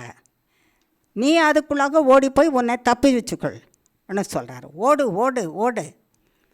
தேவன் எவ்வளோ நல்லவர் பார்த்தீங்களா? நீ சாகாதபடிக்கு உன்னை காக்கிற தேவன். மலைக்கு ஓடிப்போன்னு சொன்னார். நமக்கு அநாதி தேவனுடைய அடைக்கலமாகிய மலைக்குள்ளே ஓடி வந்துரு. கண்மலையாகிய இயேசு கிறிஸ்துவுக்குள்ளே ஓடி வந்துரு. அவருடைய பிளவுண்ட மார்புக்குள்ளே ஓடி வந்துரு. அதில் பாதுகாப்பு எடுத்துக்கோ. உன்னை பாதுகாத்துக்குவார். உன் சத்துருக்கள் அழிந்து போவார்கள். ஆகையினால அவர் சொல்லுகிறபடி நீ செய்வாயானால் நீ காக்கப்படுவ. அவர் சொல்கிறபடி நீ செய்யலைன்னா அவங்களோடு சேர்ந்து நீயும் அழிஞ்சு போயிடுவ. நிற்காத ஓடிப்போன்னு சொன்னாங்க. ஓடி போயிடணும் இல்லையா? ஓடி போயிட்டாங்க. விடியற் காலத்துக்குள்ளே அவங்க போய் சேரும் பரியந்தம் பார்த்துட்ருக்குறாங்க. அதுக்கு பிறகு கந்தகமும் அக்னியும். ஏன் விடியற் காலத்துக்கு உள்ளவே போடணும் அக்னியும் கந்தகம்னா? விடியற் காலத்துக்குள்ளே ஆடு மாடு ஓட்டிட்டு மனுஷன் வெளியே போயிடுவான். ஏர் விடுறதுக்கு 3 மணி 4 மணிக்கெல்லாம் என்ன செய்வான், மனுஷன் வெளியே போயிடுவான். வெளியே போனவெல்லாம் தப்பிச்சான்னா அவன் பாவம் அவனோட தான் இருக்கும். மிஞ்சி இருக்கிறவங்களே திரும்பவும் பாவம் செய்ய வச்சுட்டு தான் இருப்பான். ஆமாம், அவங்க போகிறதுக்கு முன்னதாக இவங்களை என்ன பண்ணோம், அழிச்சிடணும். ஆகையினால விடியற் காலத்துக்குள்ளாக கந்தகத்தையும் அக்னியும் கொட்டினாங்கிறான். கொட்டி அழிச்சாராம். நிற்காத ஓடிப்போன்னு சொன்னவர் திரும்பி பார்க்காதேன்னு சொன்னாரா இல்லையா? இப்போ அந்த சத்தம் எங்கே இருக்கணும்? இங்கே இருக்கணும். மனசு சொல்லும், பாரேன் கொஞ்சம் பாரேன் அப்படின்னு சொல்லுமா சொல்லாதா? மெய்தானா? கந்தகமும் அக்னியும் கொட்டி எரியுது. எப்படி தான் எரியுதுன்னு பார்க்கலாமே. வானத்திலேருந்து கொட்டுற அக்னி எப்படி தான் இருக்குதுன்னு பார்க்கலாமே. நிறைய நேரம் பாருங்கள், பட்டாசு தீபாவளி டைமில் சுற்றி வேடிக்கை பார்க்குறதுக்கே, வான வேடிக்கை பார்க்குறதுக்கே மனுஷர் இருப்போம் இல்லை? சில இது பூந்தொட்டி ஆட்டம் எரிஞ்சு வேலை வரைக்கும் போகும். வானத்தில் போய் வானவெளியிலேருந்து வெடித்து பூவாக கொட்டும், வண்ணமான கலரு. அப்படி கொட்டும்போது அது பார்க்குறதுக்கு ரொம்ப நல்லதாக இருக்கும். அதனால் வானத்திலேருந்து அக்னியும் கந்தகமும் கொட்டுதுன்னா அது எப்படி தான் கொட்டுது? மெதுவாக அப்படி பார்த்துடலாமா?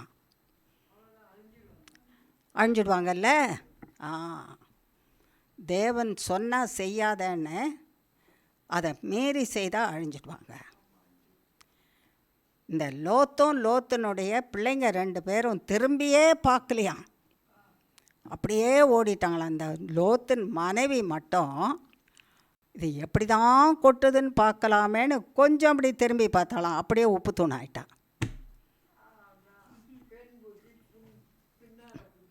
ஆமாம், உப்பு தூண்னா என்ன, இந்த கந்தகம் அவன் மேலே எரிஞ்சு அக்னி விழுந்துருச்சு.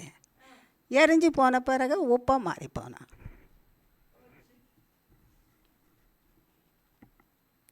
நமக்கு கூட நிறைய செய்யாதேன்னு சொல்கிறாரு இல்லை, எத்தனை காரியம் சொல்கிறாரு. பேசாதேன்றாரு, பேசுகிறோம். செய்யாதேன்றாரு, செய்கிறோம். சேராதேன்றாரு, சேருவோம்.